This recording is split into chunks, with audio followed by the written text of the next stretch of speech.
káàbọ̀.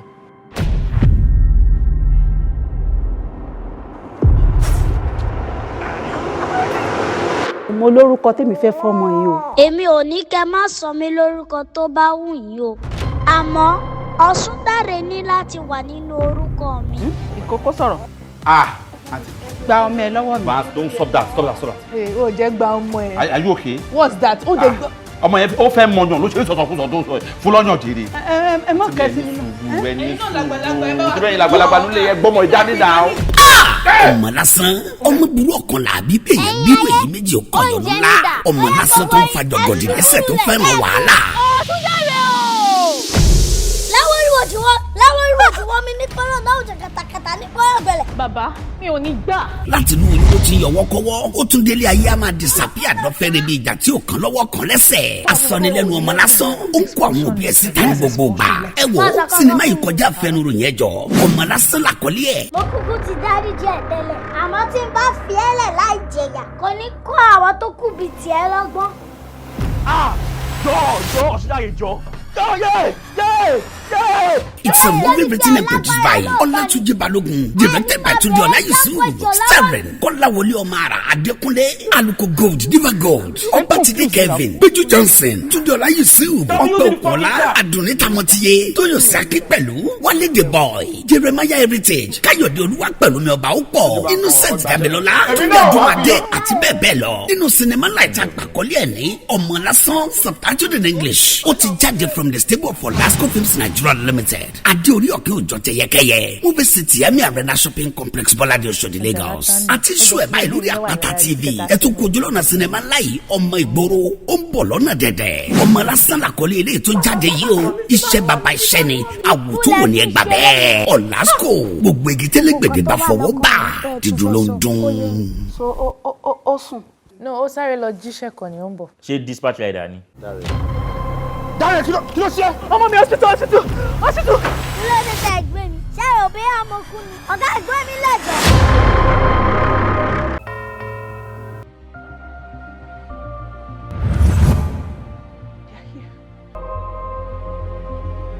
Every day we make decisions about what we wear and how we look. You said these decisions help us to make the individuals we are. Oh, my love. The love of my life. Sorry, I forgot. Absolute love. The one that I dream of every night. The one that knows my weak point. The one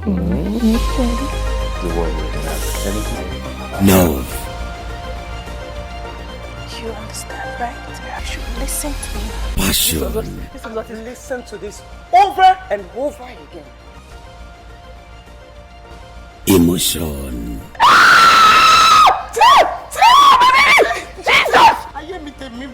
Betrayal of trust. This makes absolutely no sense. No single sense at all. Please stop coming here. Can I talk to you for a second?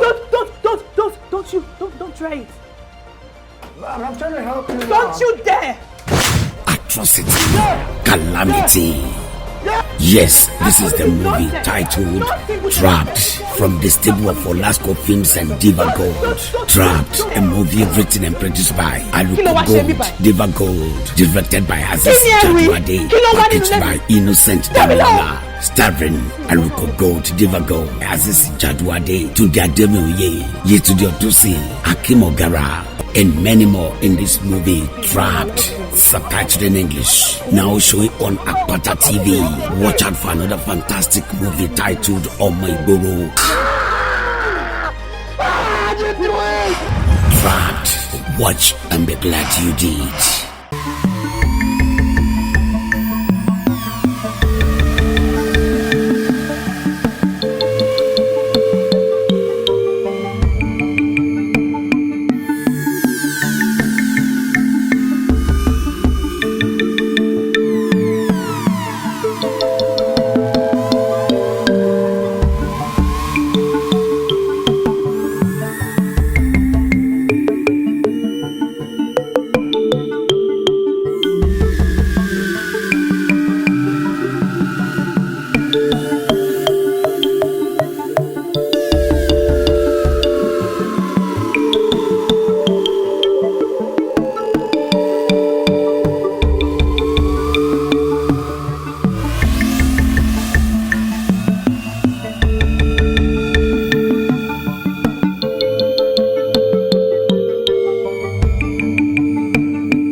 Emi oko dada, emi re. Let me crush on myself. Show her easy. Almost see the duty. And in early morning, you want to say tea. Coffee ready tea. Alright, kò sẹ́ni tó lè yé. Ọ̀rọ̀ èmi àti bèbí mi kò sẹ́ni tó yé. Everyone wá sílẹ̀ káṣáyé o. Tó bá dọ̀la, àbí àrán wàhálà wà lọ. Jesus Christ, I'm glad I found a wife like Mary, not Mary Magdalene. Gbogbo ẹ̀bùn ara rẹ̀ ṣe ká ń pé. Iye kìí wọ́n ní wọ́n pé. Jẹ́ ká jọ wà odò mi, fìkàlẹ̀ sórí odò mi. Wakey, wakey. Hey, my love. Wake up, baby. Yeah. Hey. Want to bet your breakfast? Yeah, breakfast in bed. Come here.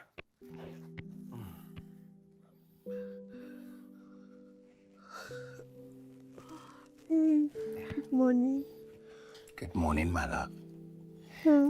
So, this right here is for you. Actually, moti telefon baby, so and you fed you not here. So. Oh no, baby. You know I won't eat this without me praying. Sorry, oh, Mommy Gio. Oh yeah, pray for us. Okay. Bless this food, oh Lord. Yeah. Yeah.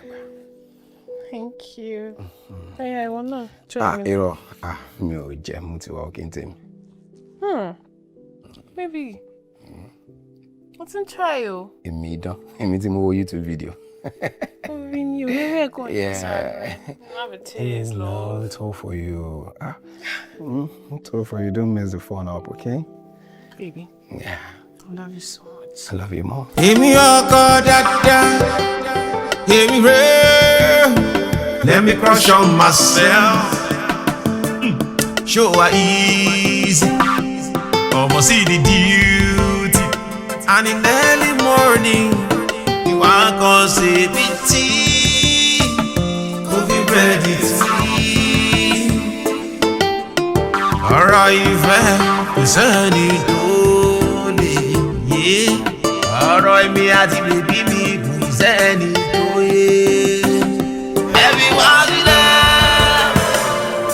wá sílẹ̀ káṣáyé o. Tó bá dọ̀la, àbí àrán wàhálà wà lọ. Jesus Christ, I'm glad I found a wife like Mary, not Mary Magdalene. Gbogbo ẹ̀bùn ara rẹ̀ ṣe ká ń pé. Iye kìí wọ́n ní wọ́n pé. Jẹ́ ká jọ wà odò mi, fìkàlẹ̀ sórí odò mi.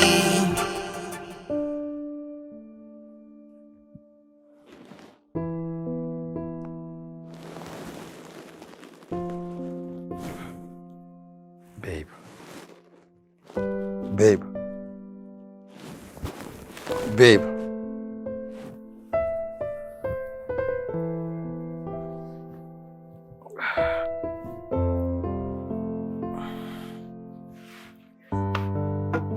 Babe.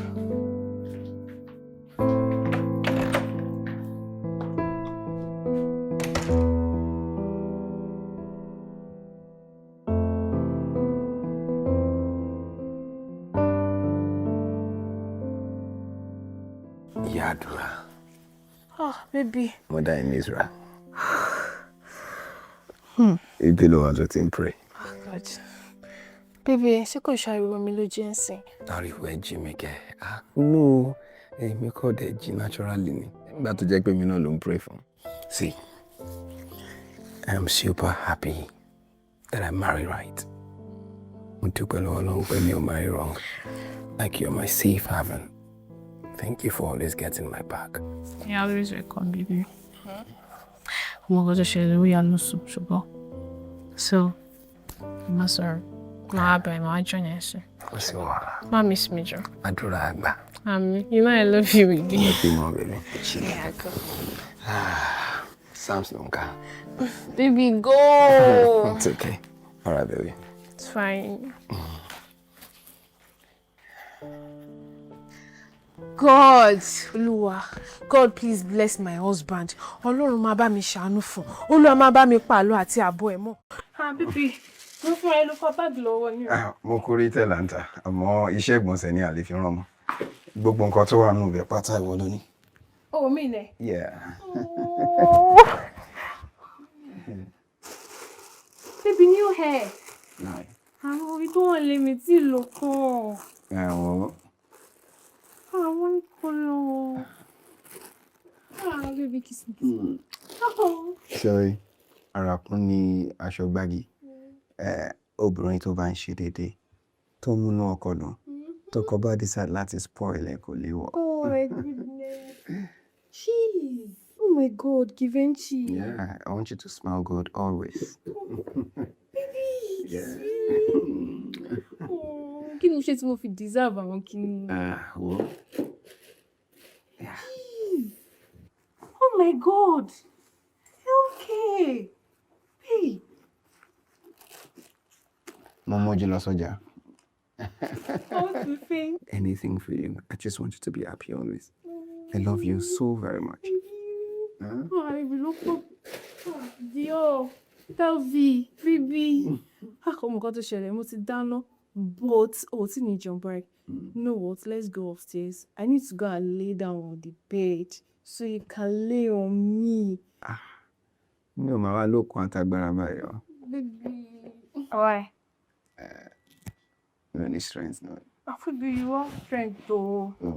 Mommy, Ma wá lókè. Momo in Israel.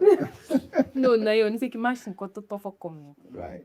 Bible gan wà against it. Yeah, jealous of king, man. Look at you. Gbogbo máa ń kó bá mi gbà mí. Bó ṣe rẹ̀ mí tó, ló bá lọ jẹ́ máa wẹ̀ lọ́nkàn. Èmi nìkan tán.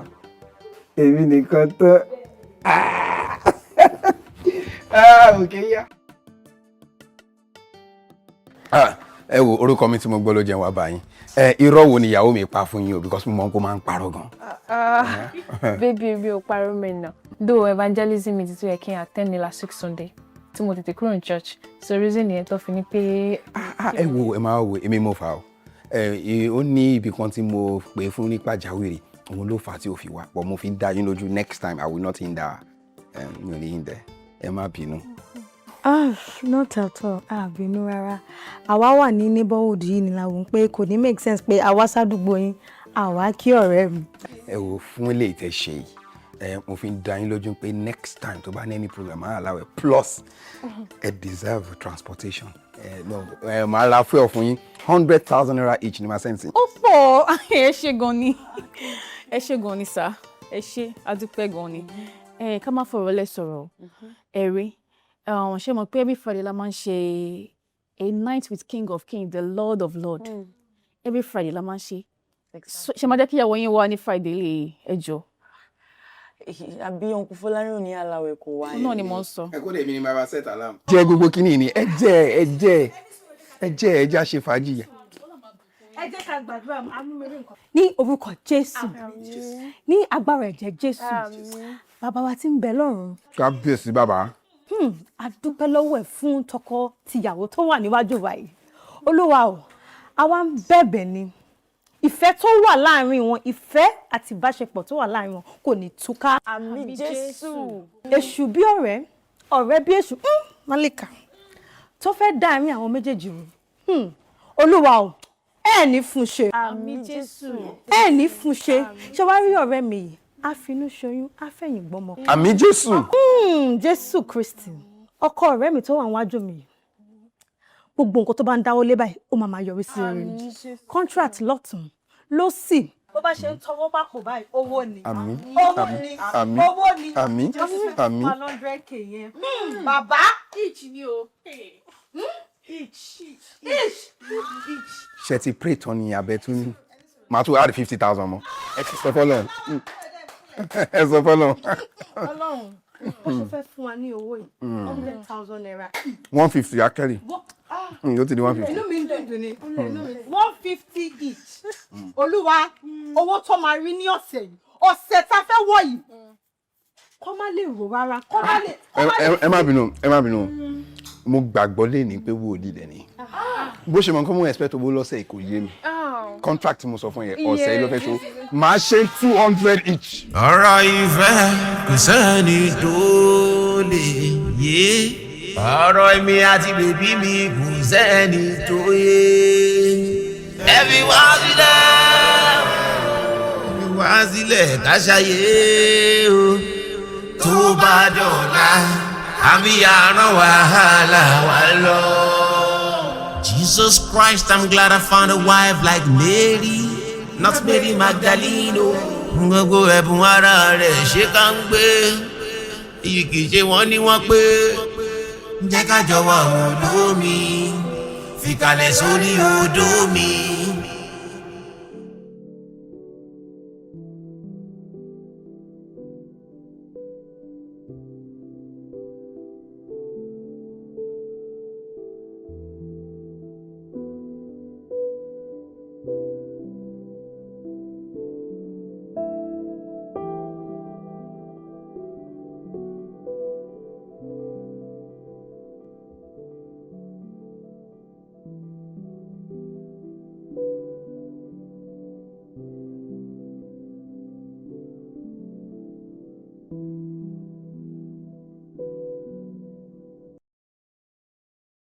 Easy. This is hilarious. Easy. Remember your staircase, remember. All right. Don't worry. We'll get there soon. Yeah. Okay. Ta-da. That's for you. Yeah. Baby, I love you. Up on me. One way down. Hello. Thank you. Yeah, that's what I got. I'm glad you love it.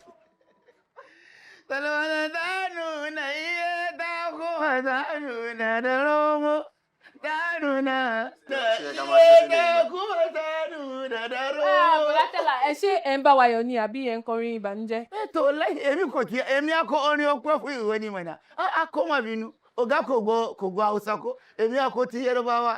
Mo ti kọ àyà dáwọ́ yìí. Mo ti kọ àyà dáwọ́ yìí. Ó gbọ́ nǹkan tó sọ ló fẹ́ jó. Olóhùn pa ìyá Tọ́pẹ́. It's okay. Ìyá Tọ́pẹ́ tó pa Ọlọ́run má jẹ́ ó ṣe wọn. Yeah. Thank you. I'm glad you love it. I love you more. I love you more. I feel like crying. It's okay. Start it now. This is hilarious. Spectacular. Very massive. Ọ̀rọ̀ ìfẹ́ kò sẹ́ni tó lè yé. Ọ̀rọ̀ èmi àti bèbí mi kò sẹ́ni tó yé.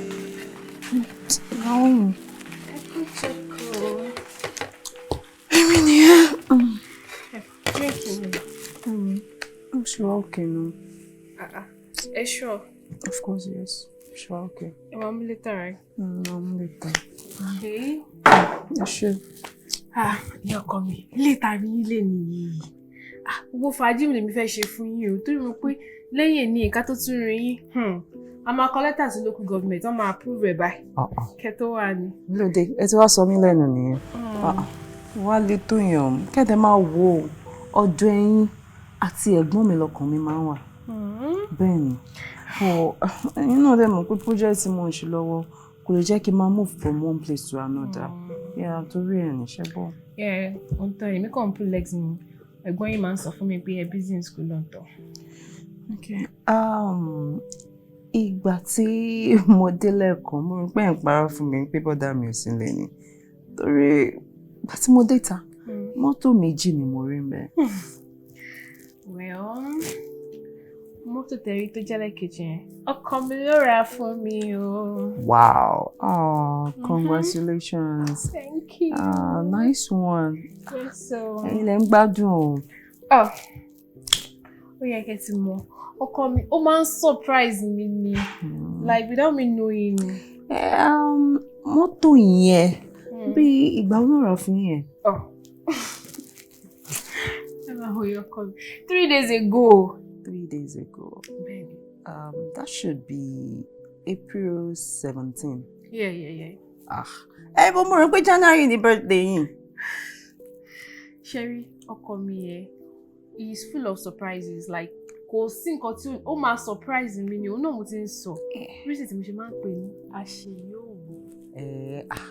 Dábì tí wàá di Ọlọ́run níwájú yín nìyẹn o. Ọlọ́run bá wọn, mi ì fi sípò Ọlọ́run, ṣùgbọ́n téèyàn bá dà, ẹ jẹ́ ká sùn. Ìyẹn náà dá, ó wà òkè bẹ́ẹ̀. Ẹ̀yin kí mọ́tò yẹn nice. Very lovely. Ẹ̀yin lẹ ń gbádùn.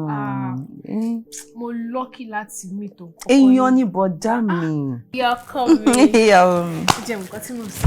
All right. Okay.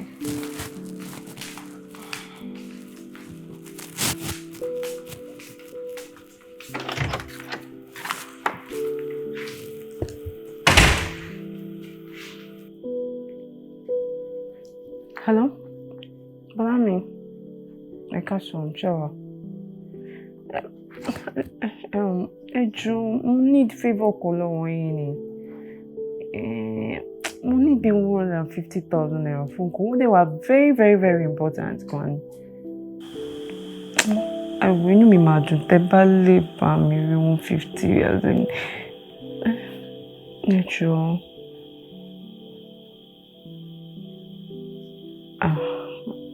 Not now.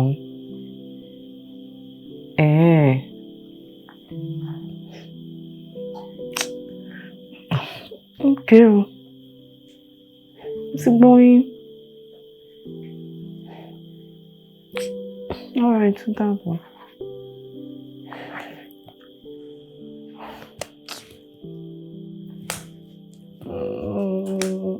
Ṣé mo máa sọ pé wọ́n ní 150,000 naira nísìnyí?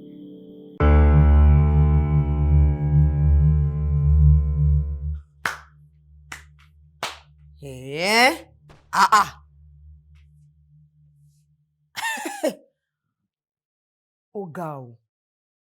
Ṣé torí ìyàwó ẹ̀gbọ́n mi ẹlẹ́sẹ̀ tínrín yẹn náà ṣe dá mi lóhùn bá tí mo ń bẹ̀bẹ̀ fún wọn kó fún mi lówó? Mo béèrè 150,000 naira lọ́wọ́ ẹ̀gbọ́n mi.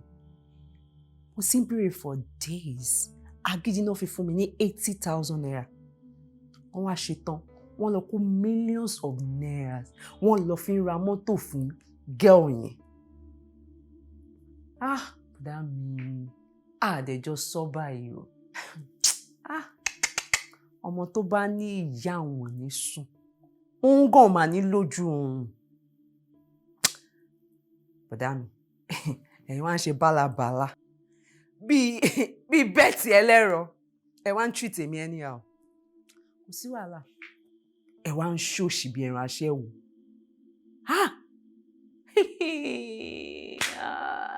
Ẹ wo, kẹ́ tó sọ mí di igbá ẹ̀kọ́lẹ̀ níwájú ìyàwó yín. Èmi fúnra mi gangan máa wá nǹkan ṣe sọ̀rọ̀ ẹ̀. Ojú àárí máa bo ẹ tí mọ̀ wọn kan. Èmi. Ẹ wá mọ̀. Ẹ wá ń treat mi bí idiot. Ẹ ń treat mi bí trash. Ẹ ń treat mi bí rubbish. Kò sí problem. Ẹ máa ṣe bó ṣe wù yín. Nǹkan tó ń pa yín láyọ̀ yẹn, ó máa padà pa yín lẹ́kún. Ẹ tí mọ̀ kankan ṣe gbọ́. Ìwọ bọ́ síbẹ̀ kó jẹ́ kí n lù ẹ́, ìwọ báwo. Ṣé nítorí pé ìyàwó ẹ̀ ó lọ church lénìí sí ló ṣe rántí kó lọ́dọ̀ ọ̀rẹ́ kan tó lè láàbù? Wo ó kàn wà coincidental ni, mo ti ní plan tẹ́lẹ̀ pé mo fọwọ́ rí ẹ̀. Ìyàwó mi kàn lọ church lénìí, ó ti yẹ bọ́ síbẹ̀ ọ̀bọ̀. Ó wá dùn mí pé mi ò lè farabalẹ̀ nù ẹ́ dáadáa. Ìwọ báwo. Tó bá jẹ́ pé o lọ ní sírù di weekend ni, tó wá ní nípa ẹ̀bí yẹn. O fẹ́ máa sá nìyẹn. Máa nù ẹ́ níbi mẹ́fà pẹ̀lú mi. Kò ṣáà ti rí. Ìwọ kẹ̀, o lè bèrè nínú ayé o. Èmi ni champion bí. Ó ṣeré pa. Èmi ni champion bí ayé o, má lọ bá o.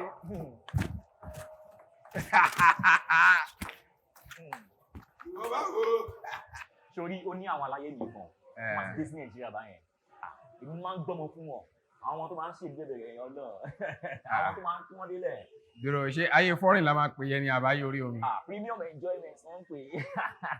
But ó surprise me because ìwọ tó ń gbọ́mọ fún wọn yìí gan mi ò róbìnrin pẹ̀lú ẹ̀rí. Báwo lè fẹ́ mọ ọmọ tó dáa? Kí ni bẹ́ẹ̀ fi wọ́n ṣe? Ṣebí kémi ti supply ọmọ kí n jẹ gbówó orí wọn ni. Percentage tèmi ló ṣe. Ẹ jẹ́ wọn ọmọ ẹ̀ mo wà ṣó ń pọ̀ ọmọ tó ní sweet ni wọn. Jẹ́ wọn. Sweet báwo kí ló ṣe ẹ́? Jẹ́ wọn. Àwọn ọmọ ilé tí mo sọ yìí tí máa fi wọ́n rún ẹ̀ wàá fọ́ o. Jẹ́ wọn. Wàá fọ́ o. Jẹ́ wo. Kí ló ṣe ẹ́? Èmi ò kún ní nǹkan fi wọ́n ṣe. Mo mọ nǹkan tó dáa jù tó jù. Ní kí ni ó jẹ́ lè lọ. Wàá fọ́. Ìwọ tó ní fọ́kẹ̀. Ó ní fọ́kẹ̀. Aláwọn ọmọ tó ṣí náà ta ọkọ. Bá mi mú fóònù. Ká má parọ́ àwọn ọmọ ìjojú ń gbèsè lóòótọ́. Kí ló ń sọ yìí? Bá ń bẹ̀ ni. Àwọn ọ̀ṣìnrín nìyẹn. Kò máa ń gbé fún àwọn pípì ẹ̀. Máa ń supply wọn. Ọ̀dọ́. Olówó ṣohun gbogbo tán o. Kí ló ṣe ẹ́? Ìyá ló máa jẹ́ ọmọ tálákà kù. Àwọn ọmọ tí mò ń sọ yìí wà tó rí wọn, wà tó dé bí ìbáyìí sí. Ìjọba bínú, ó ní nǹkan tí jẹ́ ń fún. Don't go further, ó ti yé mi. Èyí gbogbo kí mi ò ní ìdí I'm a married man, happily married. Kí ló ṣe ẹ́? Èmi lápí òmù tèmi. Kí ló ṣe àdìsọ? Ó mọ̀kàn rẹ̀, má bínú mi ò nílé pẹ́ńtà. Mo láwọn nǹkan tí mo fẹ́ sáré ṣe nílé. Ó ti lọ nìyẹn. Mo ti lọ. Èyí tí mo nù ẹ́ náà tó. Àwọn ọmọ ẹ máa tó dé ìbáyìí sí. Irọ́. Wọ́n á dé bẹ́ẹ̀ láyọ̀, jẹ́ kí èmi tètè máa lọ. Ó fẹ́ rí wọn mọ́. Irọ́. Àwọn ọ̀ṣìnrín. Kẹ́ ẹ ṣe lọ́ọ́ ṣe tèmi. Pádì, weekend o, má sá o. Mo máa fún ẹ bí mẹ́fà. Kò ní bàjẹ́, àwọn ọmọ mi, àwọn ọmọ tó ń ṣí náà sa, àpàṣọ gbowó yẹn o.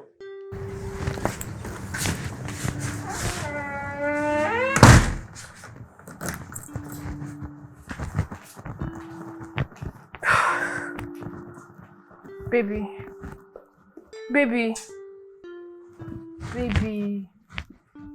Mo ti pe nọ́mbà ẹ látàárọ̀, ó pick call mi. Mo ní láti ṣe Uber kí tó délé ni. Ó wà stressful gan o. Ní o pick call rẹ? Yes, ó pick ẹ. Like, o lọ video, o expect kí n wá pick ẹ àbí? Ó ṣe ń pick. Stupid. Ìgbà wo lè ránu yẹn dé báyìí? No, tell me. Ìgbà wo lè mi àti ẹ bẹ̀rẹ̀ orí burúkú yìí? So kí n wá pick ẹ, kí n má lè sùn torí pé o lọ fún video, àbí? Kí n má sùn wọra, kí n má sùn gbádùn. Ìgbádùn wèrè yìí jí sí ẹ lára.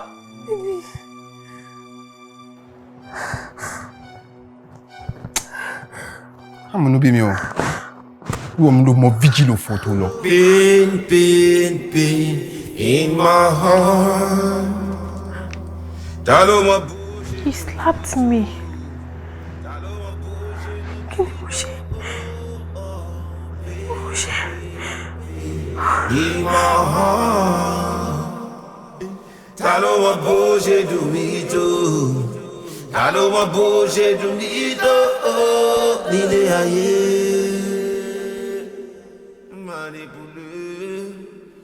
Manipulator is not your name.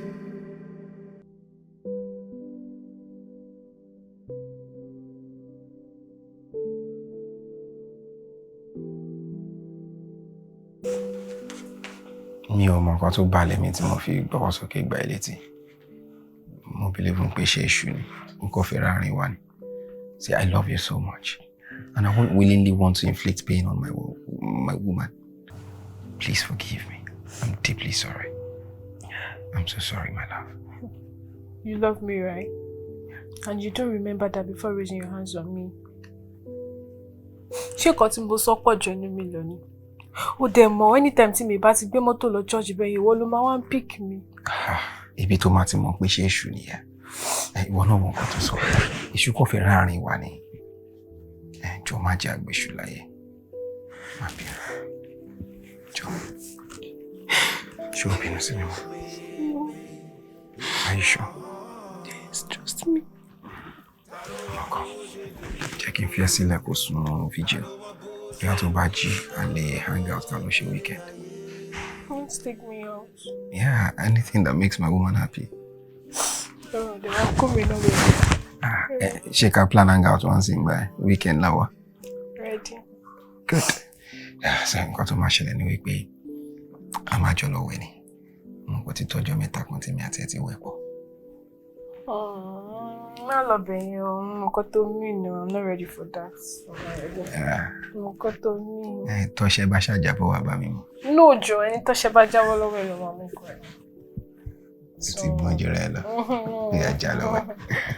Jalo we mo ti gbọ́ akọ̀wé ni a lè má lọ ṣe gan.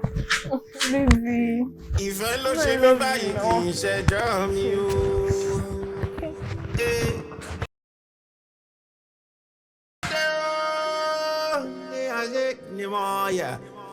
Torí bá ti lanu láyé alangba àṣẹrẹ wà nù ògiri agadiyawo you got a long road to go kẹmẹdọ̀hún ìgbàgbé bí to go ni mo ṣe ń fọwọ́ tọ́yìn mú tọ́yìn bí ti ro ọjọ́ ọ̀la mo sì ń ro pain in my heart. Ta ló mọ bó ṣe dùn mí tó? Ta ló mọ bó ṣe dùn mí tó? Pain in my heart. Ta ló mọ bó ṣe dùn mí tó? Ta ló mọ bó ṣe dùn mí tó? Nílé ayé. Hi, pretty damsel. Wow. Olaniyan lórúkọ. Oh, I'm Sharon. Oh, great name. Kí ni arẹwà bíi tiẹ̀ wá ń ṣe lábẹ́ ọ̀run tó mú gọrin báyìí? Actually, bá ṣe ń bí nínú yẹn. Ṣé mo bá wọn Nigerian drivers ṣe máa ṣe? Mo order ride. Kó wá gbé mi and it's delaying me. Mo ní kí n dúró síta so that you can pick me up. Come on, Faith, kò yẹ kó máa order ride níbi táwa yìí wà. Iṣẹ́ Ọlọ́run ni. Iṣẹ́ tọ́lọ́run fi rán àwa ọkùnrin ní pé ká máa tọ́jú obìnrin. I will drop you wherever you go. Thank you so much. Àwọn ọkùnrin tó mọ irú iṣẹ́ yẹn wà pọ̀. Baby, ṣé torí obìnrin ṣe dá mi dúró sínú mọ́tò? No, aunty, kì í ṣe torí tiyín o. I'm so sorry. Ẹ wo obìnrin náà lèmi. Ó kàn ní kóun help mi ni. Wọ́n kàn ní kán help mi. Sórí ẹ̀ yìí ni. Orí ẹ̀ yìí ni. Kí ni ẹ̀tọ́ tó ní láti mò ń gbóbìnrin sọ̀rọ̀ tó wà lábẹ́ ọ̀run tó jẹ́ pé iṣẹ́ Ọlọ́run ni mò ń ṣe. Pé kó mò ń jí iṣẹ́ Ọlọ́run òun wà. Ta ló ní o bọ́lẹ̀ ní mọ́tò yẹn? I'm so sorry. So house help ni wọ́n. Yes, she's just my house help. Anirú wọn náà ti lè bọ̀ wọ́n ṣe bí ilé wọn. Eléyìí stupid gan. Eléyìí stupid. Ibi tẹ bá ní kí gbégbé ẹ má gbé ibẹ̀ ló máa ń tẹ̀. Yeah, Ben. Can I drop you off? Yes, sure. Yeah, sure. All right, for the motor. Kò tí ẹ ta ló ń pè láǹtì ẹmu ẹran ẹ̀gbọ́n tó bá ti bí ẹ̀dá jẹ́ kí n délé ṣáájú ẹ̀. Àná màá bẹ́ẹ̀ ṣílẹ̀kùn. Màá bẹ́ẹ̀ ṣílẹ̀kùn. Wọlé. Iyọ̀ ayé nìyẹn. Jẹ́ n ṣáájú ẹ̀ délé. Jẹ́ kí n ṣáájú ẹ̀ délé wàá mọ̀. Tí n bá pa ẹ́ kó pè mí lọ́mọ àlè. Mi ò ní pẹ́ o. 2 rounds péré mo fẹ́ lọ ṣe o 2 rounds. Mi ò ní pẹ́ o. Pain in my heart. Ta ló mọ bó ṣe dùn mí tó? Ta ló mọ bó ṣe dùn mí tó? Pain in my heart. Ta ló mọ bó ṣe dùn mí tó? Ta ló mọ bó ṣe dùn mí tó? Nílé ayé. Pain in my heart. Ta ló mọ bó ṣe dùn mí tó? Ta ló mọ bó ṣe dùn mí tó? Pain in my heart. Ta ló mọ bó ṣe dùn mí tó? Ta ló mọ bó ṣe dùn mí tó? Nílé ayé. Ìfẹ́ ló ṣe mí báyìí kì í ṣẹjọ́ mi o. Ẹ wáyé mi lóde o. Ní ayé ni mo yà. Torí bá ti lanu láyé. Alangba àṣẹrẹ wà nù ògiri. Agadiyawo. You got a long road to go. Kẹmẹdọ̀hún ìgbàgbé bí to go. Ni mo ṣe ń fọwọ́ tọ́yìn mú tọ́yìn bí. Kó wá gbé àwọ̀ tó dán báyìí wá fi dúró sábẹ́ ọ̀run burúkú yẹn. Ó yẹ kó máa rí bẹ́ẹ̀. Actually, I'm on the rider's gym, so I was just waiting. I don't know what to say. tí kò bá disappoint kò sí bí mo ṣe máa rí ẹ pẹ̀lẹ́ o tó bá máa ṣe mo lè drop any just step ẹ. No, you've done enough. Okay, they drop me, I'll find my way. Iṣẹ́ o mo gbà o mọ̀ pé iṣẹ́ Ọlọ́run mo ń ṣe Ọlọ́run wá sí yín báyìí láti máa tọ́jú yín láti máa múnú yín dùn so it's fine, I insist. Bẹ̀rẹ̀ àwọn ọkùnrin tó mọ ìkẹ́ obìnrin ṣe ọmọ ọ̀pọ̀ rárá. Ǹjẹ́ wọ́n ní ọ̀sán? Dárúkọ mi sílẹ̀ kan sí. Thank you so much. Pẹ̀lẹ́. Ṣùgbọ́n. But you know, like that she treated me. It didn't make any sense. You embarrassed her publicly, could have done. Sí ọmọ ẹrú lásán ti sọ fún ẹ. Mo kàn gbé jáde ń pé kí n lọ múnú ẹ̀dùn mi kó kọfí làbí àwọn ọ̀sẹ̀ ọkùnrin ni o. Mate mi ni ó dẹ̀ change mọ́ mi lọ́wọ́ náà dẹ̀ ṣe bí tòótọ́. Ó dẹ̀ ṣe bí dìónà. Orí tó gbẹ́nu wá bẹnu tún kúlẹ̀ nǹkan tó wá dá sọ̀rọ̀ tí ó kàn. I mean, báwọn house helps yẹn ṣe rí nìyẹn because I have one in my house but she's not that slow. Ilé ìsúlù, ilé ìrìn dẹ̀. Pẹ̀lẹ́, ó jẹ́ ká mú yẹ kúrò náà ọ̀rọ̀ pàtàkì. Ṣé kí ni? You can concentrate on it. Concentrate.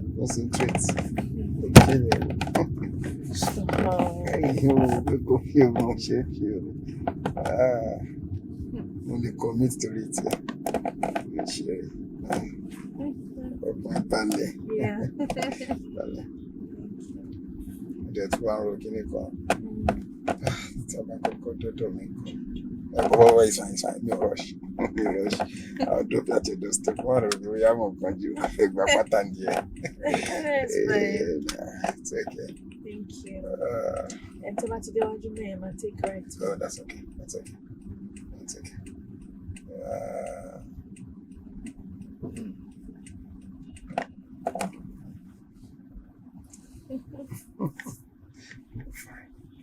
Thank you.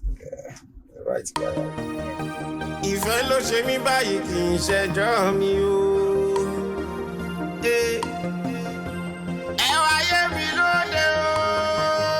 Ní ayé ni mo yà. Tó ìrì bá ti lànà láyé. Àlàgbà àṣẹrẹ wà lówó kiri.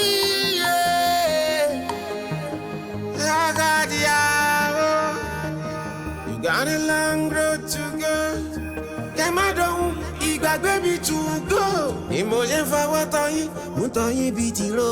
Ọjọ́ ọ̀la mo sì ń ro. Pain in my heart. Ta ló mọ bó ṣe dùn mí tó? Ta ló mọ bó ṣe dùn mí tó? Pain in my heart. Ta ló mọ bó ṣe dùn mí tó? Ta ló mọ bó ṣe dùn mí tó nílé ayé?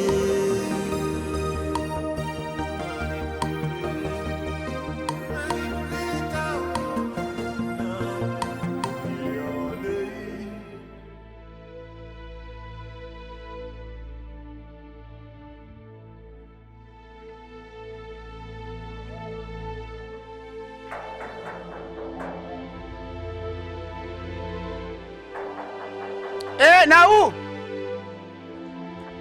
To no spoil your get wallahi. Okay? Madam? Madam, what happened? What happened, madam? So why is she dey cry? To now you and Oga I go now, only you I come back. Madam? This kind of relationship like Jide and Mama. Ìfẹ́ ló ṣe mí báyìí kì í ṣẹjọ́ mi o. She dey cry, go. Why me, baby? To what happened then Allah? To Madam and Oga I come. Only Madam I come back, she dey cry. Madam, who be to you? To Madam. To then Allah, what happened? Why Madam I dey cry? To every day Madam Oga na wahala. Kill her there. Why me, baby? Madam. It is not your fault. To Babu Rwana I. Haba. Haba. She go. She come, I dey cry.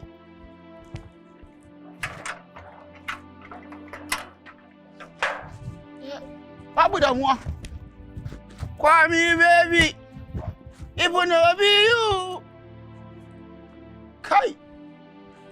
It is not your fault. If I cry, I cry.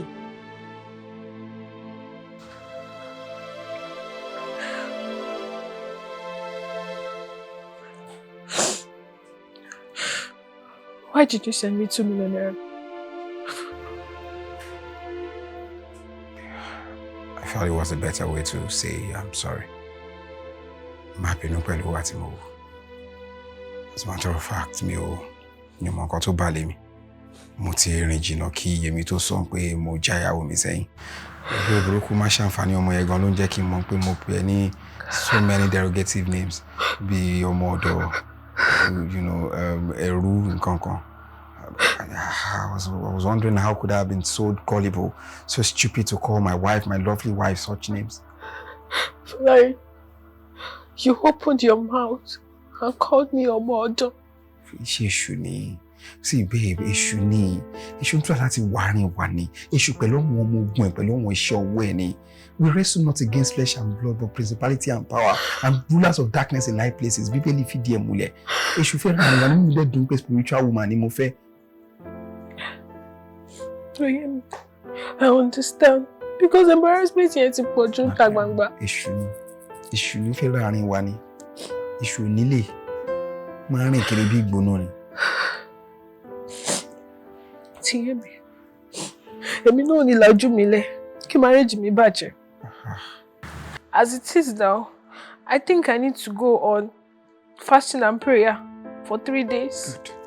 Mo jẹ́rìí ìyàwó mi mo kó wá spiritual gan. Mo mọ̀ pé spiritual person ni mo fẹ́. Nǹkan tí mo fi ní confidence ẹ̀ dúró mo gbọ́ pé gbogbo 4 walls nínú ilé ìpátá ló máa ń fi prayer di. I will join you this time. Manipulator o, ayé o. Ọkọ mi ọlọ́wọ́ ṣíbí, ká má parọ́, oúnjẹ ìdùn. Kí ló dé? Ìdàbásìgùn, ó yẹ kó wá lẹ́nu lọ́wọ́ ẹni.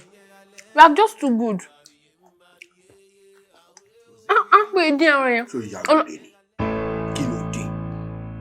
Wọ́n fi ṣe ẹni ìwọ̀n tó fẹ́ fẹjọ́ pa mí sọ́kọ̀ ẹjọ́ fún ẹ lọ́sibítù ni. So download ẹ̀ mọ́jú ta ló tán hotspot fún ẹ tó fẹ́ fẹjọ́ pa mí. Ó ní table manners náà fowó tó ẹni. Ó tó jọ́ títí mi ò dẹ́ lóhùn. Ó dìgbà tó bá tó já okùn ẹ̀mí mi pẹ̀lẹ́jọ́. Ẹjọ́ tó bá rẹ́sípì oúnjẹ ni ò ní tèsì mọ́ lẹ́nu olúwa yìí. Má dájẹ́ gbogbo.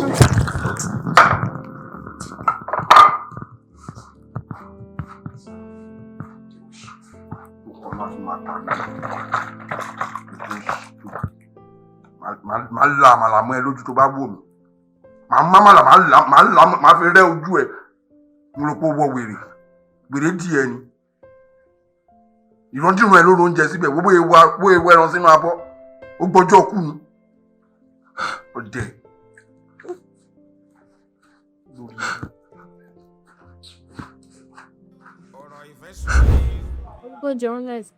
Not bad. But kò dùn tó ìtì máa ṣe fún mi lẹ̀. From my height. Ọ̀rọ̀ height kọ́, ẹgbẹ́ mi ni mò ń jẹ́ tó bá ṣe. Ṣé o ti ẹ̀rọ nǹkan kan? Bí a can invest into restaurant. Ó ti ẹ̀ dáná fúngbà díẹ̀ kó wá mọ̀ yàtọ̀. Oh, baby, o máa jẹ gàn sí. Oúnjẹ tí wọ́n ń jẹ ní. Báwo lèmi bá jẹ? Mo máa take the sense lẹ́. Irewole. Wá gbélé iná.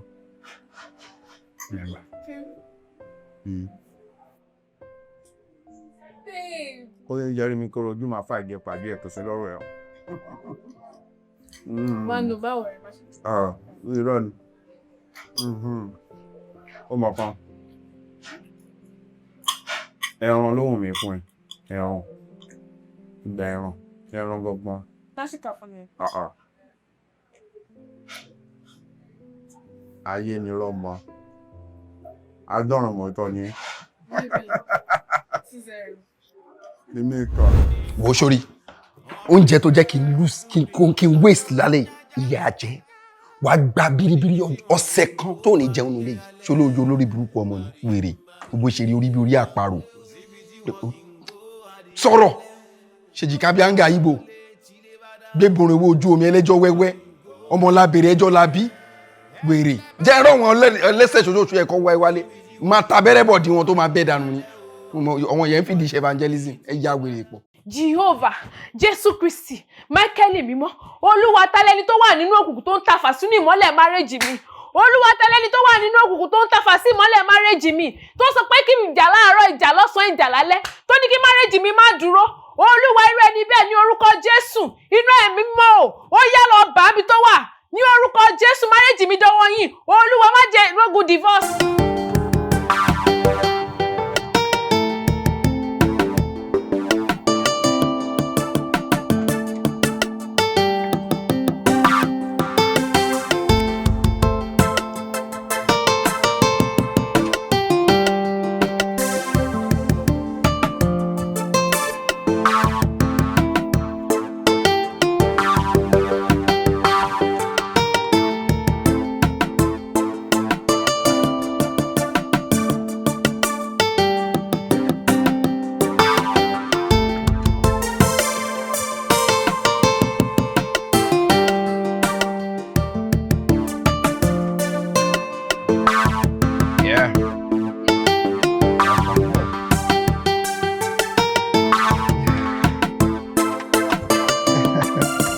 No, hold on. Let me get the door for you. Bower, how are you? Let me get the door for you. Yeah.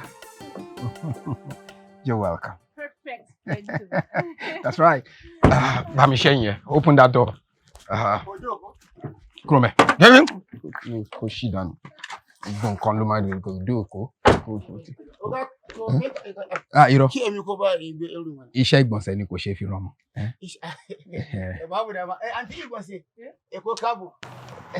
Excuse me, babe. Má bínú, ọ̀fà máa ń bá ń gbà mí. Ọ̀fà ni. All right. You're welcome home, baby. Come in. Thank you, baby. Welcome, Oga. Welcome. Bàbá kíni tá a bá dání lóhùn yóò ń gbẹnu dákẹ́ ni, ó máa tẹ̀. Ọlábòsí. Oh my God. Yeah. Your place is so beautiful. Welcome to my humble abode.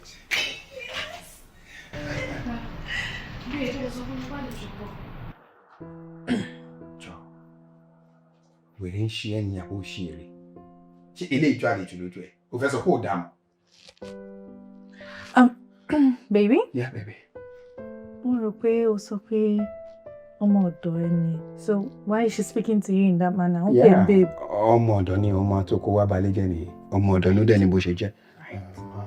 Màá explain fún ẹ later. Ṣé baby. Nǹkan ti ṣe àgbẹ̀. Ṣùgbọ́n bó ti ń ṣe ẹ̀. Because mo understand the same reason to ṣe ń question mi. Mo mú àlejò wálé. I brought home my girlfriend. Mo ń question mi. Ṣé ìyá náà já ìkànnì kan bẹ́ẹ̀ já ẹ̀ ló kọ́lé fún mi? Babe, kò funny now.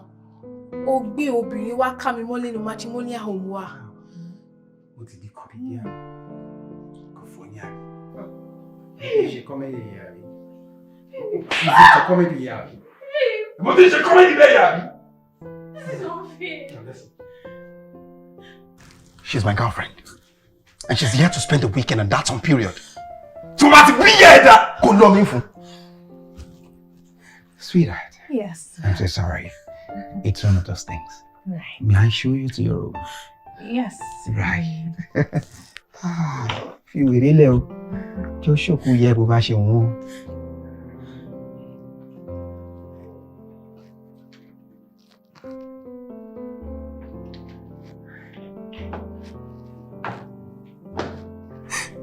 Tó bá mọ̀ ń porúkọ tó ń jẹ ló jẹ. Jẹ́ ká bẹ̀rẹ̀ eré ẹ̀pá lókè yẹ kó wá kanlẹ̀kùn. Ikú báyìí. Oh, it's okay. Yeah, I was waiting for you. Okay. Bá mi check freezer with ice cube. We need here láti fi ṣiṣẹ́ lókè. Yeah. Oh, what's up? We take a look at you. He might go be she love. Waiting.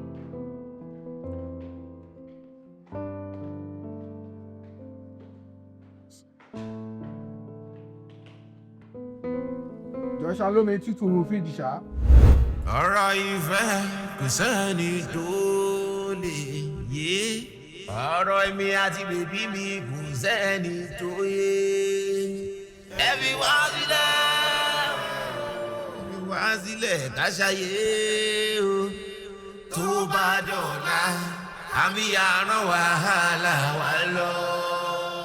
Jesus Christ, I'm glad I found a wife like Mary, not Mary Magdalene.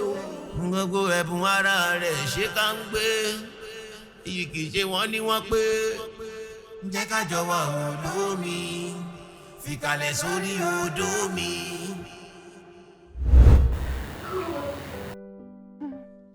Yeah, baby. Hey, boo-boo. Look at you. Shit.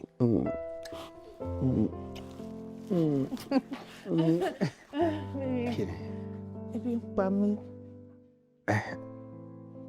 Ṣé mo sọ fún ẹ lẹ́ẹ̀kan pé kó ra oúnjẹ dání? Yes, no, torí mi ò like kí n máa order oúnjẹ. I always like homemade food, fresh meal, and besides, wọ́n bọ̀ lè ọkọ mi, so kílé tí mo fi máa ṣe tíkì mi nígbà tí mo lè dáná fún ẹ. Mo hope ń pè wọ́n ní fi tí ebi kẹwọ́. Lẹ́mi tí mo ti rò pé ká ṣe délé yẹn bá wá ṣe owó ẹ̀ta nura, ká ṣe wọ́n náà tún lò yí rà. Ká ṣeré ara ká tó ṣe tẹ̀mí. You're so funny, baby. Ọjọ́ máa kẹ́kọ̀ọ́ tó jẹun ẹ̀ náà. Ṣé mo ń kàn? Ebi tó ń pa mí ẹ̀ kò lè disturb anything. Tó bá ní kí n hang sí ceiling, àbí kí n di òpó mú. Chicken daddy.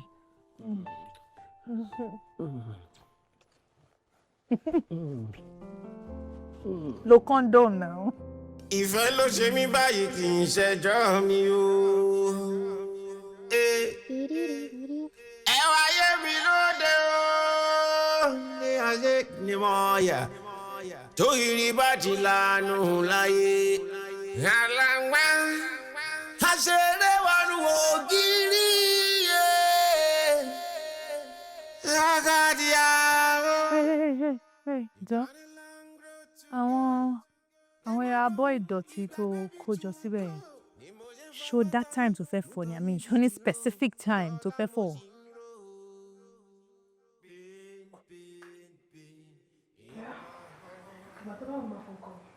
I mean, this is so dirty. Well, house flies everywhere. Oh, then die over. Oh, bini. What's going on here? Ṣé bí ọmọ yìí ni? Mo kò ní kó fọ abọ́ ni. Ó wá dàbẹ̀ ni pé o ti gbélé mi lọ́wọ́ ni. Àbí imagine now tí bá dáná tí mò ń dá fún ọkọ mi olówó orí mi tán. Ṣàtẹ̀lọ́wọ́ mi mo fẹ́ serve sí. It makes no sense. Àwọn ọ̀pẹ́ òun náà dákọ́ ló wò pọ̀bọ̀ ń bọ̀. Wọ́n lò pọ̀bọ̀. Ọṣẹ ni òsín lé ní abóyún ní Ọ̀yọ́. Ẹ dá mi lọ. Baby, I mean, like, it makes no sense. Just imagine, just cook up for boss so that Male.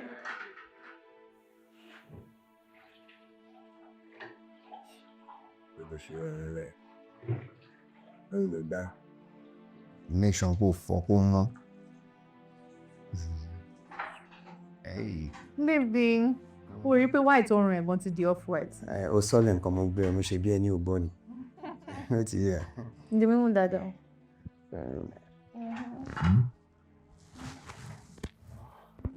Gbogbo máa jóná.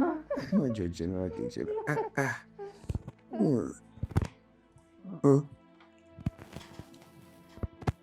Gbogbo yẹn bí n tó darẹ́ nù. Mi ò rí bí tí dòdò ti láṣàwọ̀ rẹ̀. Àwọn ló kọ́kọ́ ṣe. Ó gbé arí pẹ̀tẹ̀pẹ̀tẹ̀ báyìí.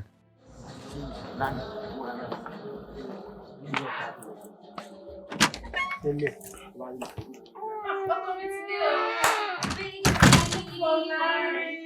Uncle Olaniyan. Era.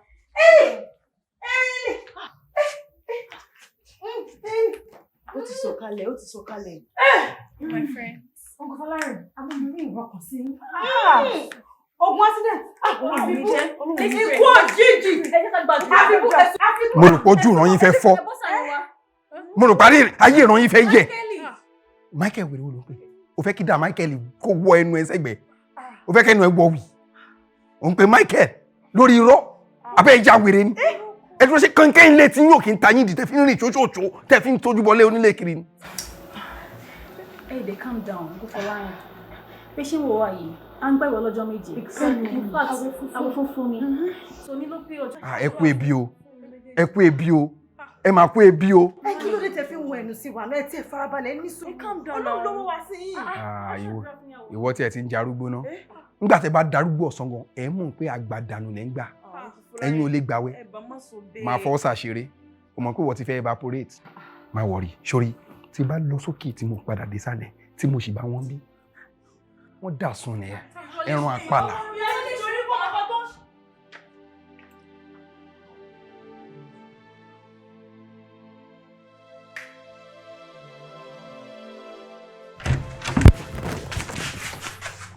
Babe, kí làwọn ọ̀rẹ́ mi ṣe fẹ́ tó sì sọ̀rọ̀ fún wọn tó tó yẹn? Sorry, ìgbà tẹ́mi gan dókè mo realize pé nǹkan tí mo sọ sí wọn yẹn ò dáa. Mo fẹ́ máa bọ̀ ń sálẹ̀ kí wọ́n apologize náà lówọ́lé. Bíbí nǹkan tó ṣe yẹn ò dáa. Wọ́n ti bínú lọ sí náà. O bá ti máa sọ̀rọ̀ sí wọn bẹ́ẹ̀ ṣé wọ́n ṣe é tẹ́lẹ̀ ni? O tún sọ̀rọ̀ sí wọn tó pé mi gan mi lẹ́nu ọ̀rọ̀ láti sọ̀rọ̀. Ojú wo ló fẹ́ kó máa fi wò mí? Kò ṣàwọn èmi náà kì í embarrass ẹ lójú àwọn ọ̀rẹ́ ìgbà tí wọ́n ṣe ń pa níjà ti tẹ́lẹ̀. Kò sí wàhálà. Ó ti yé mi o. Gbogbo ẹ̀ máa tó níyànjú. Gbogbo rògbòdìyàn tó ṣẹlẹ̀ nínú ilé yìí, gbogbo ẹ̀ máa tó níyànjú. Ó dá mi lójú pé tí bá ti parí àwẹ̀ àtàdúrà ọlọ́jọ́ mẹ́ta tí mò ń gbà yìí, gbogbo ẹ̀mí èṣù tó wà nínú ilé yìí, ó máa kúrò lágbára Ọlọ́run. Àmín.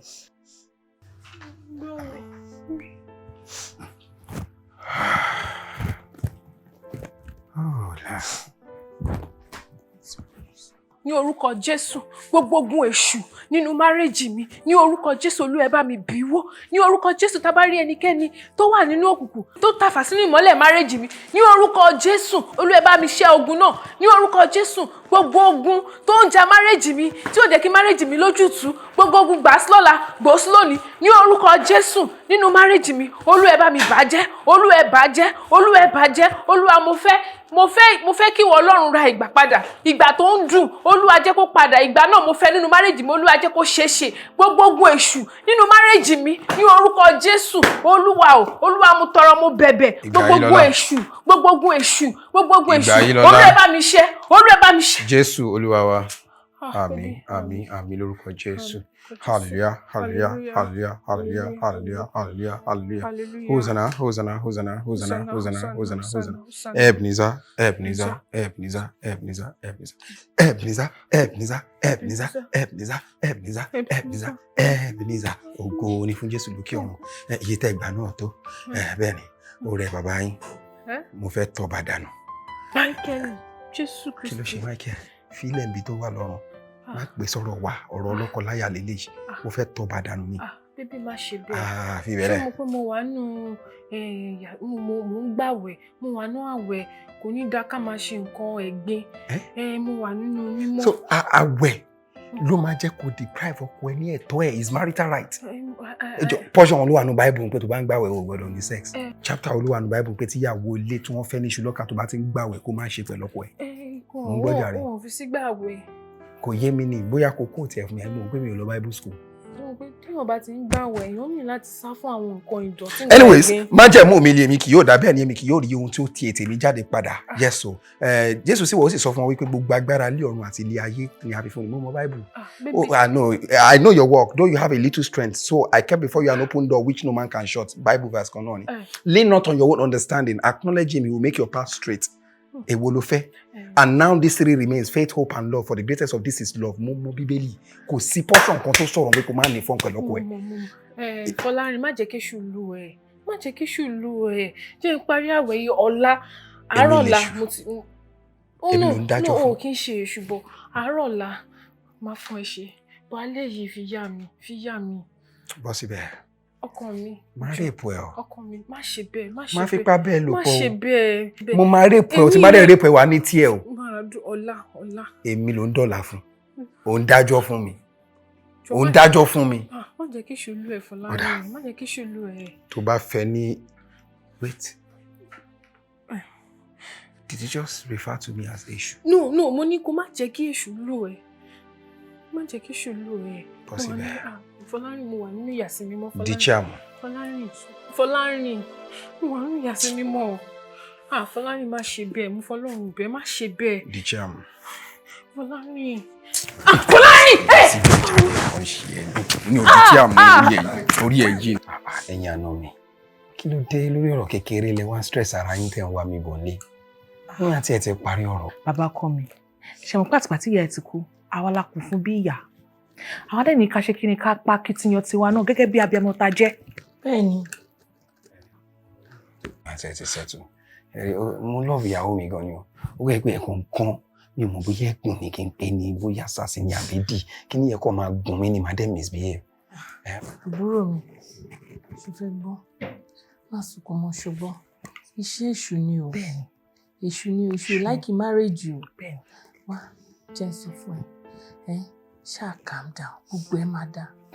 Àti pé bàbá ọkọ mi, ẹ̀ẹ́dẹ̀jọ́ ẹ jẹ́ ń bẹ̀ yín tó bá yẹ kó ní nǹkan kan tọ́mọ yìí ti fi ṣẹ̀yìn tẹ́lẹ̀ mo fi Ọlọ́run ọba ni mo fi bẹ̀ yín. Irọ́ ẹ jọ̀ọ́ nítorí Ọlọ́run ẹ dìde. Kí ni ká ti gbọ́n pé ẹ̀gbọ́n ìyàwó mi ń kúnlẹ̀ fún mi? Tẹ́ bá fẹ́ kí n gbọ́ yín ẹ jókòó. Tẹ́ bá fẹ́ kí n gbọ́ yín ẹ jókòó. Ẹ jókòó. Ẹ jókòó. Ó dáa mo ti jókòó. Ẹ̀yin lẹ́ni ìjókòó mo ti jókòó. Àwọn bẹ̀bẹ̀ náà ni pé kí marriage má bàa dà àbí. Ẹ mọ̀ kan ẹ ní dàtí bẹ̀ mí ẹ lè máa bẹ̀ mí lórí ìyàwó tí mo nífẹ̀ẹ́ sí mo fẹ́ràn ìyàwó mi gan ni ẹ ṣọ̀rẹ́ babe mo fi dá ẹ lójú wípé mo máa change you know I love you máa change. You love me and you still raise your hands on me. See, about raising my hands on you, it's no longer debatable. Nothing of such will happen again. Mo máa change, ṣùgbọ́n máa change. My son, you will not change. You still repeat the same thing. What you know, my change. We're not in that tomorrow. Ìyàwó máa ń gbójú tán ni. Marriage ni bá ṣe bá nìyẹn. Bẹ́ẹ̀ni, a máa farada. Ọkọ ti pẹ́, a farada ni. Bẹ́ẹ̀ni. A kàn look good ni kò ní gbogbo ẹ̀, wàá máa farada. Kò sí perfect marriage. Bẹ́ẹ̀ni. Torí gbogbo ọ̀rọ̀ tó wà lẹ̀ lágbára Ọlọ́run á bá wa bá èṣù wí. Àmín. Ọlọ́run sórí èṣù ojú máa ti èṣù gbẹ̀yìn ni. Ṣó ti gbọ́, ó yá dákẹ́ jọ ọkọ mi. Má sunkún mọ́. Tó bá ń ké báyìí, ṣó fẹ́ kí èmi náà máa ké ni. Jọ ọkọ mi. Ẹ má bẹ̀rù kí ilẹ̀ fẹ́ jẹ́ kí ilẹ̀ fẹ́ mọ̀ àǹtí ẹ ó yẹ ká máa yọ ní báyìí sí ó ti dáríjì mi òun náà mọ̀ kó lè ṣe kó you can't do without me bó ṣe wáyé gbogbo ẹkún tó ń sun yóò ń wá attention ní attention sí ká ní ó yá má bínú I'm so sorry ẹ kí lè máa jẹ́ kí lè máa mọ̀. Kai ibu no be you who she want tell am for your ọ̀gá ìgbà tí èmi á fẹ́ pọ́ mọ́tò madam la sọ pé kí èmi ká kọ́kọ́ pọ́ eléyìí. Wallahi. Ó ní kó fi mọ́tò tèmi lẹ̀. Wallahi madam la sọ bẹ́ẹ̀. Babe. Madam. Ọkọ mi. Gbọ́. Kí ló dé tó yẹ máa ní kó fi mọ́tò tèmi lẹ̀ kó fọ́ tiẹ̀? Bébí mo ti sọ pé mo máa ṣáájú ẹ̀ jáde láàárọ̀ yìí mo ṣe ní pé kó sáré bá mi fọ́ tèmi. Jọ ìgbà wo lélẹ́yìí dé sí ẹ lára? So we build roster for me as to when to go out and when not to go out, right? Ẹjọ́ ẹ̀kọ́ ẹ̀mí mo lẹ̀bi lọ́wọ́. Èmi tí mo gbé mọ́tò sí ẹ̀ǹdì ni. Kọ́kọ́rọ́ mọ́tò dà. Kí mọ́tò dà? Ọ̀gá she dey for your hand wallahi. Ilá ẹ̀ ti fẹ́ máa ga jù nínú ìgbà. Àbí? Má wọ̀rẹ́. Ṣorí mọ́tò mo ti gbà kọ́kọ́rọ́. Ó pè mí kí n lù ú gbàǹjo ju kí n fún ẹ. Bọ́sì di mọ́tò yẹn. Oga no best wallahi Allah Oga it is not your fault wallahi. Now madam I say leave up go wash my own. As a matter of fact fi mọ́tò yẹn lẹ̀ padà sí duty post ẹ̀ lọ fọ mọ́tò yẹn fún mi. Bọ́ síbẹ̀ kò lọ fọ mọ́tò fún mi. Lè rí dájú pé o fọ dáadáa kò fọ mọ́tò yẹn kó jẹ́ máa ríra mi nínú ẹ̀. Ọmọ tí ń ṣàkóso kò gbé mọ́tò wá láti lè rà báyìí. Bọ́ọ̀ yẹn fọ mọ́tò kan nìyẹn o.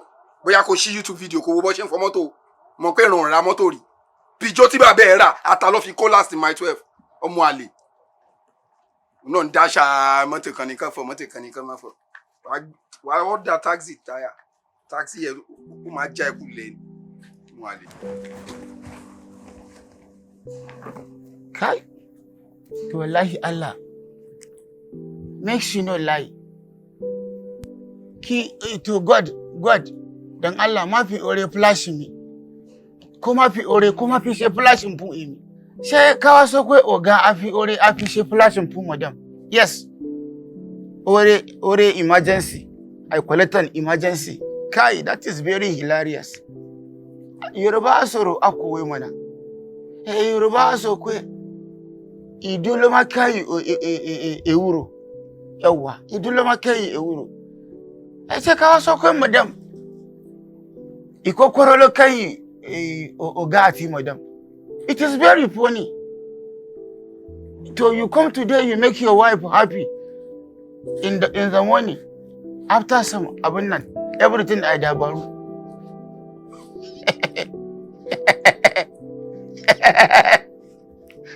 Where you are? Inna the lie. But it is very funny. Madam, I am very, very perfect. Very professional voice. Kai, Oga, I no go die better. So, Kolobai, go and wash that car. And madam, I go, I carry. If madam, I see vacancy, madam, I supposed to they do car wash. Madam, I wash car, very neat, perfect, hilarious, delicious, spectacular. Kai. So, Oga and madam, now season 1, season 2. Sister Deborah, ti bá ní kò sú mi, mo ń parọ́ fún yín ni o. Mo rò pé bóyá torí pé mi ò tíì bí ọmọ fún, bóyá reason yẹn tó fi ń maltreat mi báyìí. Kéde á máa wò ó, èmi kọ́ mò ń ṣọmọ, Ọlọ́run ló ń ṣọmọ. Mo ṣáà gbàdúrà wípé k'Ọlọ́run ṣọmọ tèmi fún mi. Bóyá ilé mi tiẹ̀ máa tòrò, bóyá ilé mi tiẹ̀ máa dùn padà. Mo ti bọ́. Máa kú fún àdúrà náà ni mo dẹ̀ mọ̀ pé Ọlọ́run á gbàdúrà mi. At least tí bá tiẹ̀ bí ọmọ fún, pé eléyìí tó ń ṣẹlẹ̀ yìí ó máa tán lẹ̀. Ẹ ṣé. Bó bá ṣe jẹ́ màá túbọ̀ máa pè yín sí. Take care. Ọlọ́run, ó dẹ̀ dá mi lóhùn ayọ̀. Ìyà ẹ̀ pọ̀. Báyìí kọ́ ni marriage mi ṣe rí earlier. Ọkọ mi ṣe ń wò mí ròyìn. Marriage mi ti fẹ́ crash totally. Ṣé ó ní nǹkan tẹ́yìn ń ṣe tẹ́lẹ̀ ni? Eléyìí ò yé mi mọ́ o. Ṣìkẹ́, ẹ̀yin náà mọ̀ pọ̀ mọ́ jẹ́jẹ́ mi ni. Mi ò kí ń kọjá àyè mi. Èmi máa try máa wò nǹkan tí mo lè ṣe sí. Máa bá wọn sọ̀rọ̀. Because gbogbo kíní ìgbà wọn tojú sẹ́mi náà. Mi ti àwọn tí mo sọ bẹ́ẹ̀ mi mọ̀ kọ́ mo fẹ́ ṣe mi ò ṣe. Because mi ò lè really sọ pé nǹkan báyìí lè ṣe débi tí màá fi mọ ẹ̀bẹ̀ tí mo máa bẹ̀ àbí nǹkan tí mo máa sọ. Èkó yìí bá yìí bẹ̀ máa bọ̀ láti ibi iṣẹ́ ni. Tí wọ́n sì rí tó ti park síta. Àyà mi màmá já ni because tó bá ṣe wọlé sí wọn máa nà mí ni. Láì ṣe bandit. Àyà yín màmá já. Gbani bọ̀dá mi wá dirun kan báyìí láì ṣe kidnapper tó fẹ́ jíyàn gbé tó fẹ́ lọ fọgbọ́n gbé pamọ́ síbi kan. Bí irú kí ni gbogbo ilé ń sìn? Òun ni kán dẹ̀ sun àwọn dẹ̀rù jẹ̀jẹ̀ nínú ilé. Ó ga gan ni o. Ẹ má worry, ẹ jẹ́ kí mi rí wọn. I know what to do. And mo dẹ̀ máa make sure pé gbogbo kíní yẹn end. Irú kí ni gbogbo ilé náà? Bandit ti ẹ̀ ìyá. Ẹ lè believe pé mọ́tò tẹ́gbọ̀n yẹn rà fún mi recently ó ti gbà padà lọ́wọ́ mi. Jésù. Ìdájú ló fi gba mọ́tò lọ́wọ́ mi. Ìyẹn ò dáa o. Tragedy burúkú leléyìí o. Ṣé pé nǹkan tó ń dùn gbà mí ó máa padà ní bànújẹ́ nínú? Ó ṣe máa gba mọ́tò. Ga o. Ọlọ́mọ yẹn ká yọ̀ wá padà dìbànújẹ́ o. Ibi tá a fi mọ́tò lọ. Ọlọ́mọ yẹn ká padà fẹsẹ̀ rìn débẹ̀ o. Fi mi ṣe yẹ̀yẹ́ ni. Ìyàwó mi, ẹ ṣe wọn máa rò kó máa fi ń ṣe. Ẹ bẹ́ẹ̀ kí máa ké. Bẹ́ẹ̀ kí mi náà máa ké kó jà. Tó bá ní kò tẹ̀lé bá mi ṣe, irú tẹ̀lé bá mi rí kí marriage mi work. Mo nífẹ̀ẹ́ ẹ̀gbọ́n yín gan. Ọlọ́run mi kò mọ̀. Ọlọ́run ẹ má wọ́n rí. Mo kọ́ láà fún mi tí ìtẹ̀lẹ́ ẹ̀bẹ̀ yín kí ẹ sọ pé ó ti tó ẹ má kì í mọ ìpẹ̀lẹ́. Kọjá kí báyìí get to drink ni o. Ìfẹ́ ló ṣe mí báyìí kì í ṣẹjọ́ mi o. Ẹ pẹ̀lẹ́. ọkùnrin ọ̀gá mi gan máa ń fọkàn ó sì máa ṣe irú nǹkan báyìí.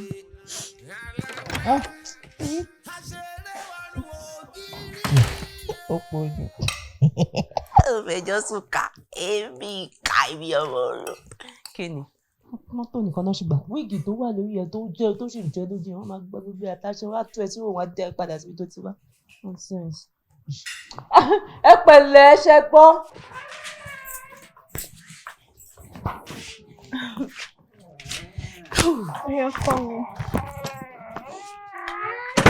Ìyá ọkọ mi, ṣé ìgbàgbọ́ nǹkan tí mo bá yín sọ? Wọ́n ní kẹ́ ló fọkàn ara yín balẹ̀. Mo máa bẹ́gbọ́n mi sọ̀rọ̀ sẹ́ bọ́ ṣe mú nǹkan tó dùn mí jù ní gbogbo ọ̀rọ̀ tó wà lẹ́nu wípé mọ́tò tí wọ́n gbà lọ́wọ́ yín mọ́tò tèmi ti fọkàn sí pé tí máa kí yín lè ní o mọ́tò yẹn lè máa fi cruise mi jáde tá máa lọ enjoy ara wa. Kò make sense now. Mo ní nǹkan ti gbà nǹkan ẹ̀. Bàbá ìtẹ́gbọ́n mi ṣe ń ṣe báyìí ni because báwo lèèyàn ṣe máa gba nǹkan tó rà fún ìyàwó ẹ̀ padà ẹ kì í ṣe girlfriend ẹ̀. Kò make sense. Kò make sense now. Mo kọ́ even boyfriend and girlfriend wọ́n máa ń jà. Fẹ́ pé boyfriend ìgò òun kó tó ti rà fún girlfriend ó máa ṣíjú ẹ̀ bọ̀ èwo ní tí èmi tí mo jẹ́ ìyàwó ilé. Mo understand it. Ẹ má wọ ẹ fọkàn ara yín balẹ̀. I know what to do. Àwọn gan ẹ wọ ẹ máa gbélé gbọ́ ẹ má wọrí.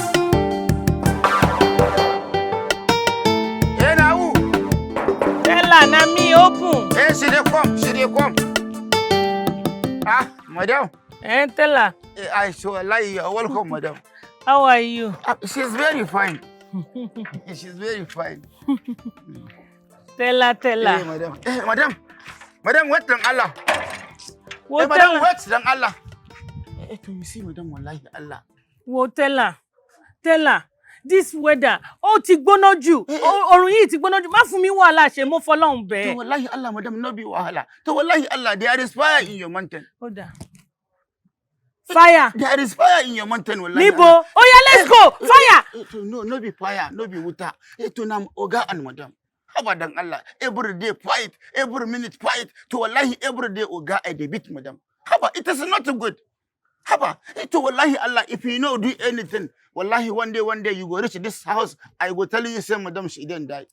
It is too much. If oga I say, if madam agree to oga good morning, oga I go beat madam. If I agree to oga good afternoon, but oga I go beat madam. If I give oga food, oga I go beat madam. So if I look oga eyeball to eyeball, madam oga I go beat madam. Haba, it is too much. Tell her, àbúrò tèmi. To lie Allah, it is not a lie. Gbogbo eléyìí ṣẹlẹ̀ ń bí lo sọ fún mi láti joy. No be me go tell you now madam go tell you. Madam I know won't tell you. I tell you because I dey pity madam. Kò burú Tella o ṣe. Fight every day like Portable and Ashabi. It is too much. Haba. Madam, no be me telling you for. Ìfẹ́ ló ṣe mí báyìí kì í ṣẹjọ́ mi o. Ẹ wáyé mi lóde o. Ní alẹ́ ni mo yà. Tó ìrì bá ti lànà láyé. Àlàgbà àṣẹrẹ́ wà lù ògiri.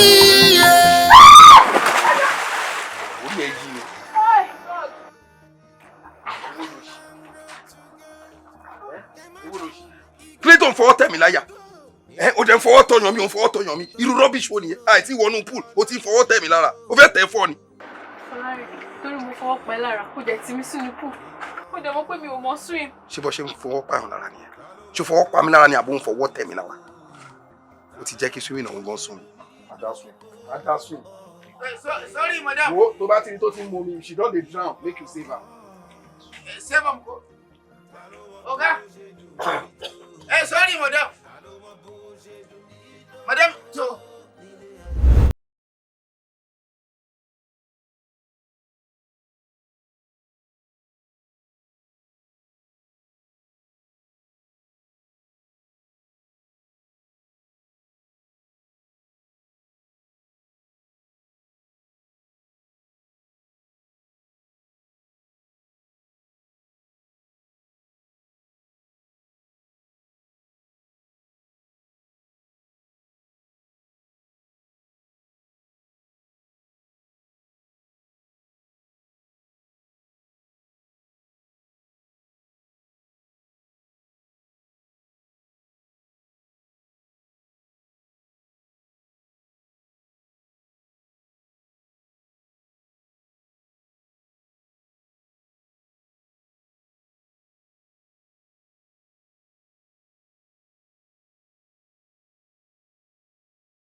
Madam Allah, how Oga I go push Madam inside water? Madam, I not be mommy water, mana. Yes, sorry. There is love in the river. Amma ba haka ba mana. It is not this kind of pushing. Emi oko dada, emi re. Let me crush on myself. Show her easy. Almost see the duty. And in the early morning, you want to say tea. Coffee bread it's tea. Alright, kò sẹ́ni tó lè yé. Ọ̀rọ̀ mi àti bèbí mi kò sẹ́ni tó yé. Everyone sílẹ̀ ká ṣayé o. Tó bá dọ̀la, àmì àrán wàhálà wà lọ. Jesus Christ, I'm glad I found a wife like Mary, not Mary Magdalene. Gbogbo ẹ̀bùn ara rẹ̀ ṣe ká ń gbé. Iyì kìí ṣe wọ́n ní wọ́n pé. Jẹ́ ká jọ wà olómi, fìkàlẹ̀ sórí odò mi.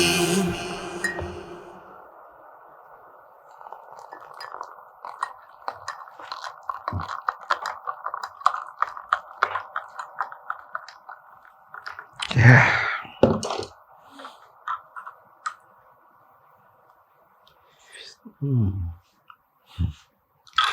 Yeah, let me catch her by surprise.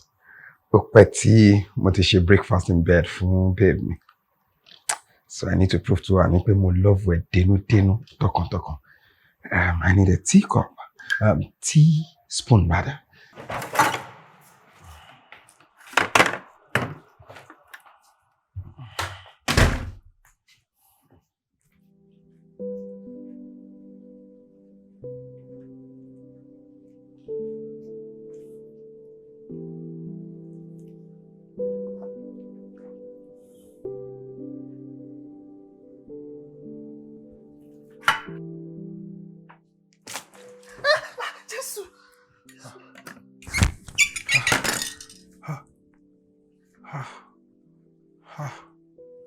Mistake me. Mistake me. Mistake me. Mistake me, babe. Mistake me, babe. Babe, mistake me. Kí ló ṣẹlẹ̀ sí? Mo fẹ́ serve any breakfast in bed ni.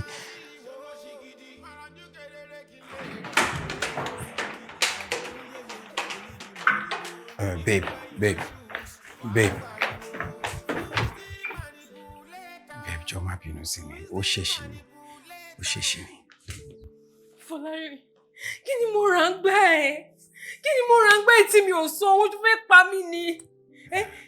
Tó bá pẹ́ tí ìyẹn gbóná ju bẹ́ẹ̀ yẹn lọ bó ṣe máa dájú omi lára nìyẹn Fọlárin.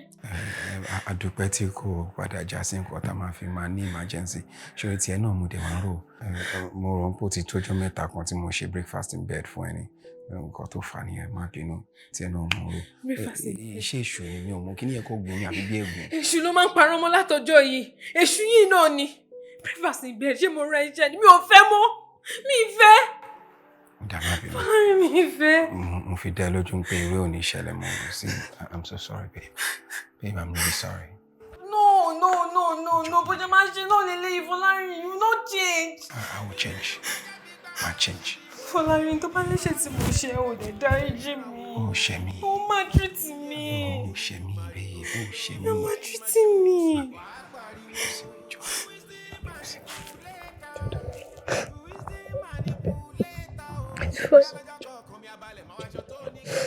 Sure, the only good news to me is the wait láti gbọ́ látẹnu ẹ̀. Òun ni wípé o lóyún fún mi. Baby, mi náà lè wait láti carry baby mi. Tí ẹ gbọ́ náà, báwo nínú ẹ ṣe máa dùn just bá sọ fẹ́ pé baby, I'm pregnant. I'll be the happiest man on earth. Àgàgà kó tún wà lọ́jọ́ ọmọ obìnrin lórúkọ bí fún mi. No. Mo like Bridget, so mo prefer ọkùnrin. Ìwọ àti ta ni? Èmi àti ẹ̀ náà. Ṣebí mi mo ní àtọ̀ tí mo fẹ́ fi síbẹ̀. Mo máa ṣe position nìkan mi máa fi mi lóde ọ̀run. Baby rẹ ló fi yẹn pa ọ. Ọkùnrin mo fẹ́ as first born mi. Yes. Ṣé o fẹ́ try mi? No. If you're trying. Kenny. She won't alone. Baby, stop. Baby, stop now. Kenny. No. Mama, I need to pray. I'm a pray. No, pray, baby. Let's pray. I'm a pray. Check out your memoria. Maybe you want to pray. Oh, that bless this meal, oh Lord, for Christ's sake. Amen.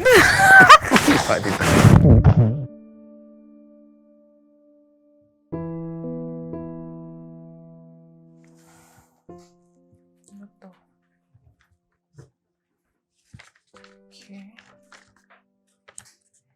Oh my God. Jesus. Congratulations. Positive. Congratulations. Congratulations. Sherry, you know, come mad. No, the way it's to break news if you come here. You know, mad. You know, mad. Congratulations once again. So tell me what I gbele for Lanre. Ya o je ni gbe. Doctor, thank you. You're welcome. Come to shele get mama lo. You the way it's last lots of come me pe mo ti lóyún. Okay. Take mama lo. Congratulations.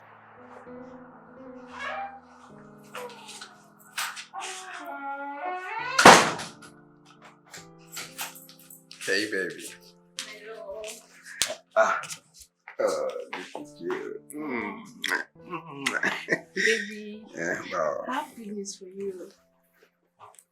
Good news. Yes. Baby. So tèmi ò ní padà gbé inú ilé yìí. Tí ẹ ò ní padà gbé. Yes. Kò yé mi. Maybe ṣe Polo máa padà ṣẹ́gun mi dògo. Ṣẹ́gun ìdògo. Well, baby, nǹkan tó bá ṣẹlẹ̀ ni kò sọ fún mi. What's it? Well, okay. Wọ́n náà wá fojú ara ẹ̀ rí. Check it out. Check it. Yes. You're pregnant. Yes, baby, I'm pregnant. Ta ló lóyún fún? Ṣé máa ń bèèrè lọ́wọ́ Adéléwé ní tó lóyún fún ni? It is you, my love. Dá fún ẹ. Ó yá wèrè. Kò ní dá fẹ́ni tó fi sọ̀rọ̀ yẹn sìn. Baby. The only good news tí mi ò lè wait láti gbọ́ látẹnu ẹ̀. Òun ni wípé ó lóyún fún mi. Ó ní kúre pẹ̀lú ẹni tó fi sọ̀rọ̀ ẹ̀. Ìwọ lóyún fún mi. Listen, máa pe àwọn èèyàn ẹni sí. Máa pe àwọn èèyàn ẹni tó mọ̀ lẹ́yọ kọ̀ọ̀kan. See, I'll call my people. Máa pe wọ́n. Sórí, mo ní kí n máa pa ẹ́ díẹ̀ tẹ́lẹ̀ ni. Àmọ́ toyún tó tún gbé wọ́n yìí, máa pa ẹ́ tán lọ́nà. Ojú wọn báyìí ni màá ti ṣáyún ẹ tí máa pa ẹ́, wọ́n á gbòkú ẹ lọ. Kí ni èmi lè máa fọwọ́ fún bẹ́yẹn? Kò sí ẹ̀rọ bá mi, ṣé fún ìṣẹ́ ń gbọ́ lórí fóònù? Kó fi bòbó ìsìlẹ̀ kò ní gbọ́, ṣùgbọ́n tó bá pa ni.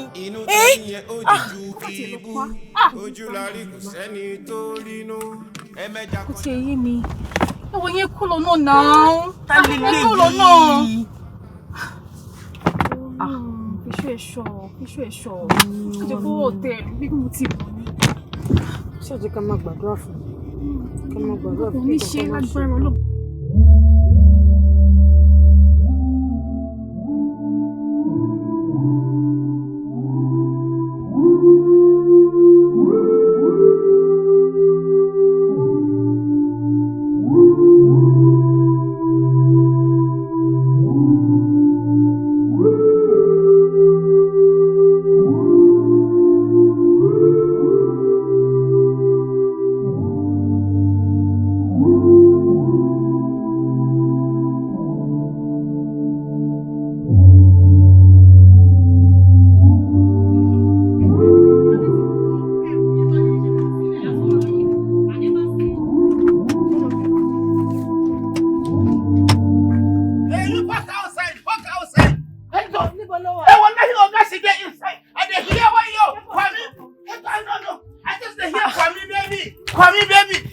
Okay, she fine. She don't know.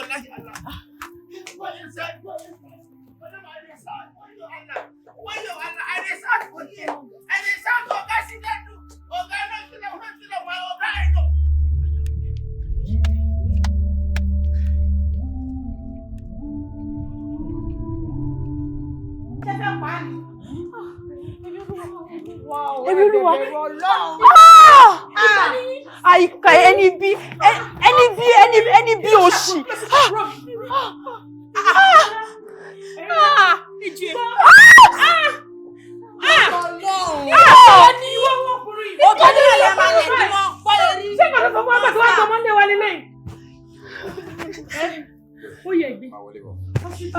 Ó yá, ẹjọ́ ẹ bá mi gbé hospital ẹjọ́ ẹ bá mi gbé hospital ó yá ẹgbẹ́ ẹjọ́ ìbá. Oh God, ẹ bá mi gbé hospital. Ẹgbẹ́ ní òfò jákèjá. Kí ló ń ṣe òun láì dojú? Kí ló kàn ẹ́ kí n ti àti tèmi? Mo ń yún nǹkan. Ẹ̀yin ló ṣì. Ẹ̀yin onínúbì onírìnkùnrin. Ẹ já scarf mórí wá sílé tèmi. Tó bá dalẹ̀ èdè nǹkan mi. Èní eléni ni máa fi hàn yín. Máa show yín reason tí mo fi ń wúwà tí mo wú sọ pé. Nǹkan tó máa ń sún mi lọ́rọ̀ àwọn girls yìí lélẹ̀. Each time tá bá ti ní outing báyìí, wọ́n máa ń late ní ṣá. Ẹ wo, ẹ farabalẹ̀. Mo ti pe ẹ̀rí nsìn. Ó dẹ̀ jẹ́ kó yé mi pé àwọn máa tó dé bíbá so wọ́n ní pẹ́ dé yẹ. Ẹ̀rí ló trust. Every time báyìí ṣe máa ń sọ nìyẹn àwọn girls yìí wọ́n like mo máa waste time wa. Ẹ jọ̀ọ́ tẹ́ bá ti fẹ́ fún package next time ẹ máa ṣe lọ́tọ̀ọ̀tọ̀. Kó lè plumb papọ̀ náà ni Ọlọ́run kí iṣẹ́ yẹn lè lọ dáadáa ni. Wọ́n tó dé bíbá yín sìn. Ó ṣe ọ̀pọ̀ mi. Àwọn náà bí ń ṣe yàn bẹ́ẹ̀. Ẹ ṣáà make sure pé má bójú ní ẹ̀rẹ́. Babes, hi guys. Welcome. What's up to you? Hello. Sweetheart. Hi, Showa. How far? I'm okay. But kí ló dé ìwọ nìkan ló wá àwọn ọ̀rẹ́ nǹkan? Wọ́n ti débi ni. Wọ́n ti débi báyìí. Ààrẹ ní bọ́jú. Azal. Wọ́n ti pè wọ́n kí tó máa bọ̀ wọ́n láwọn ti fẹ́ débi. Kí ló tó ń fi béèrè lọ́wọ́ wa? Ṣé bẹ́ẹ̀ ni jọ máa ń dé ni? Mo mọ but ọkọ mi ló wá drop mi. Ọkọ mi fẹ́ tẹ̀lé mi débi báyìí mo mọ scope tí mo ya fún yín o. Mo ya fún scope gbọ́dọ̀ mọ̀. How is it? Because mo ní láti tẹ̀ jí kúrò níbí báyìí lọ́la o. Ṣọ́ọ̀rù mo dágbére fọ́kọ mi pé mò ń lọ o. Ọmọ kan tó ṣẹlẹ̀ jẹ́ sáré mú fóònù mi sì kéèké wọn. Sáré pé wọn. Time ti lọ náà. Gbogbo wọn wà báyìí láyé báyìí. Má jẹ́ kí package wọn wà.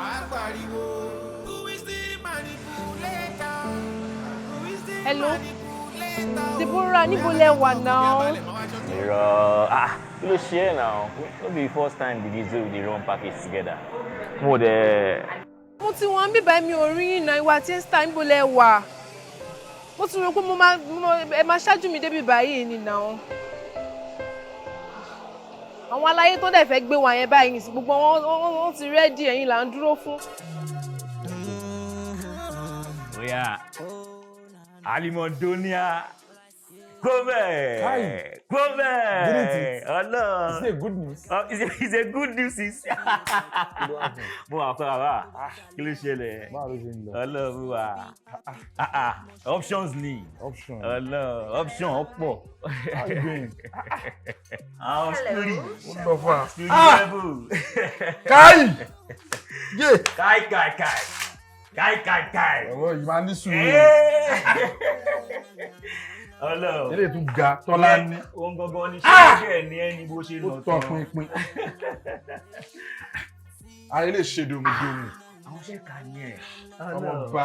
Àwọn tó dùn. Ọ̀ṣìnì ìdóbò. Animondaga. Wá. Àwọn mẹ́ta ni kò jẹ́ kí n. Three of them. Àwọn mẹ́ta. Káyì. Ẹnìkan lájọ ládéhùn ẹ̀. Kí ló ń ṣe ẹ́? Tó bá kó mẹ́wàá bá ti máa ní mo fẹ́ mẹ́wàá kọ́. Ṣé mi lè jẹ́ mẹ́wàá ni? O ti lọ. Máa ń woro sí woro. O máa ń ṣe yégede. O ti kojú koro. O máa ń dá gbogbo ẹ̀. O ti máa ṣe bí ọmọdé. Ẹ mọ̀ kọ́ tó ṣẹlẹ̀ àwa náà àrẹ́dì a lè ṣe 3 songs a lè ṣe 10 songs. Are you sure? Wọ́n bá gbẹ̀yìn dé bẹ̀ wọ́n Will wọlé. you do it? Kai! Isn't it ni? Kai. Ẹ fìlẹ̀. Ó bounce. O tọ́ ọ̀bọ̀ náà sọ yẹn. Ó tún ta. Wọ́n máa ṣeré gan. Ilé tún sin gbọ́nlẹ̀. Ó ń gbọ̀. Ó Náà dàbí ti ṣáàkì. Ọdún sí nílò. Èmi kan máa dóyin. Èmi máa ní kí ni? Kérégéré pa. Ọ̀ṣun yìí lóye. Ẹ̀wọ̀n pé ẹ fẹ́ ṣẹ̀sìn, ẹ̀sìn yóò ti kún. Ṣé ni mo fẹ́ máa pa díẹ̀díẹ̀ kí n máa rí jẹ díẹ̀ bíi mọ́là tó ń rẹ́sẹ̀ rí. Kò ń ṣe ń kó dùn mí. Tòyún tó tún gbé wọ́ yìí gangan mo fi bínú tán. Lẹ́mi tí mo ti lọ sọ́dọ̀ dókítọ̀ tó ti sọ fún mi pé àtọ̀ tèmi ò lè dánmọ́ ló wá lóhùn lóyún.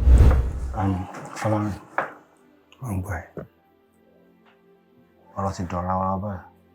Jọ máa bẹ̀rẹ̀ pẹ̀lú counseling. Òun jẹ́ kó dàbí ìgbà tó yẹ pé HIV result mo fẹ́ gbà. Irọ́ Ọlọ́run jẹ́ kárí yẹn. Kí ló ṣẹlẹ̀? Kò le tó bẹ́ẹ̀. Result test tí a ṣe fún Fọlọ́run. Ó review Ponelo sperm count. Má feel bad. Kò ń ṣe low like that. It's just 55% low. Even táwọn èèyàn tó wà 30% low and treat it. Not to talk of you, my friend, and result yẹn kò show pé ó ti low bẹ́ẹ̀. Ẹ wọ máa pàfínú yìnbó fún mi torí kí ni ìrànlọ́ lọ. In other words, I can father a child. For now, tàbá tètè kò sí treatment yẹn sìn, ó wà treatable. Àtọ̀ mi ò lè dánmọ́. Fọlọ́run, kí lélẹ̀ tán ṣe yìí? Omi lójú ẹ̀ ó ti ń ké náà, kí lélẹ̀?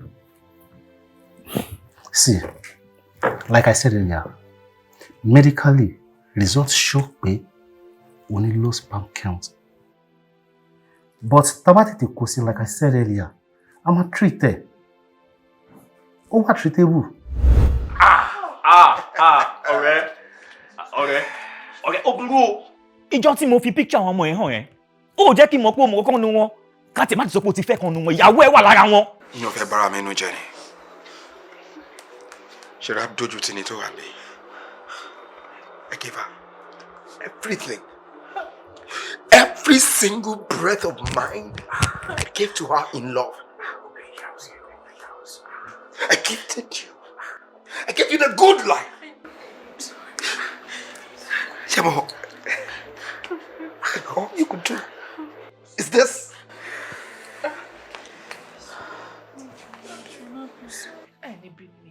Ìwọ ẹ̀rí jọ ta ló fún ẹ lóyún? Ta ló lóyún tó wà nù ẹ? Sọ̀rọ̀, ṣé ìrìnkùnrin tó rìn ibẹ̀ ló ti gbóyún wá? Ó yá sọ̀rọ̀. Ọjọ́ tí. Madam, ọ̀rọ̀ yìí ò yé mi. Kò dé sọ fún mi kọ́ lélẹ̀ yìí. Ẹni a fẹ́ wá sí ṣáìtì. Madam, ibi dáa kò dáa. Madam. Ṣé rí gbogbo ojú Jésù tó máa fi ń wò mí yẹn? Mo fẹ́ kó stop. Mo ní ìdẹ́ kó ṣe nǹkan kan fún mi. Mo fẹ́ kó wá bá mi dà síbẹ̀. Kó dá gbogbo ẹ̀ síbẹ̀. Madam, ọwọ́ yín rọ̀ ju eléyìí ṣe lọ. Madam, má ṣe báyìí. Ṣé o like nǹkan tó rí? Madam. Ṣọ́kọ mi ti fún ẹ lówó tó fẹ́ fún ẹ lánàá. Ó ti transfer fún ẹ. Mo máa double ẹ̀ fún ẹ. No, in fact, mo máa triple ẹ̀ fún ẹ. Mo kàn ní ìdẹ́ pé kó gbá mi nígbàkúgbà. Kó bá mi dà síbẹ̀. Fojú madam tó fi má pè mí madam. Kò ṣàní lẹ́yìn. Kò lè lẹ́yìn má wò rí. Wọ́n mú kò fẹ́ kó bá mi dà síbẹ̀. Sharp kíákíá. Kí ni mi lè fún madam? Gbàgbé orúkọ Jésù. Jẹ́ ká ṣé kìí sáré ṣé àtẹ̀yìn ló ti fẹ́ nínú mọ́tò. No, jẹ́ kí àtẹ̀yìn sódà táwọn èèyàn ní mọ́tò. Ọdún ìlú dájú.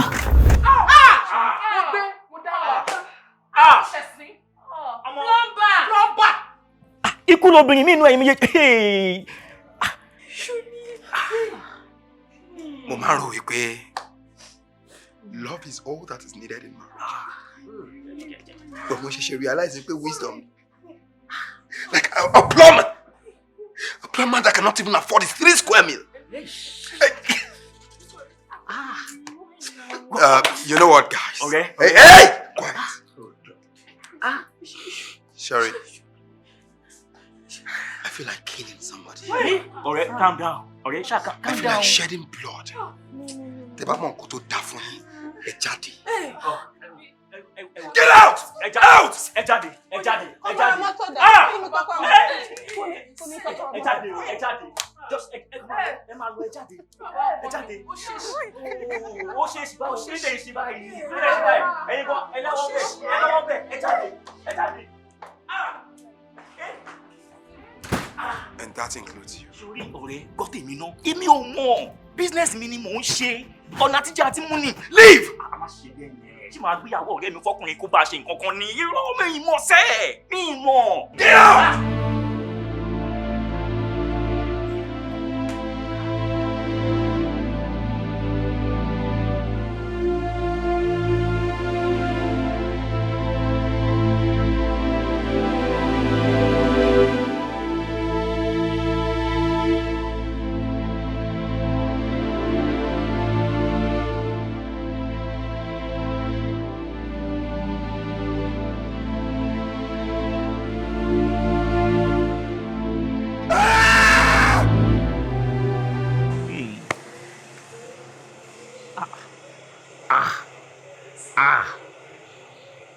what's wrong now? Kí ló ṣe ẹ́? Ó kàn ṣe ha.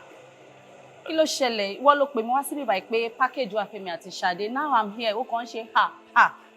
What's wrong? Tí mo bá ṣàlàyé nǹkan tójú mi rí fún ẹ. Tí mo kàn narrate story nǹkan tójú mi rí bó ṣe rí gangan tí mo bá ṣàlàyé ẹ̀ fún ẹ, o ò lè believe me. What's that? What's wrong? Ọ̀rẹ́ mi kan wà. Ọ̀rẹ́ mi yẹn, èmi àti ẹ ti jọ wà láti kékeré. Ọ̀rẹ́ mi tímọ́tímọ́ ni.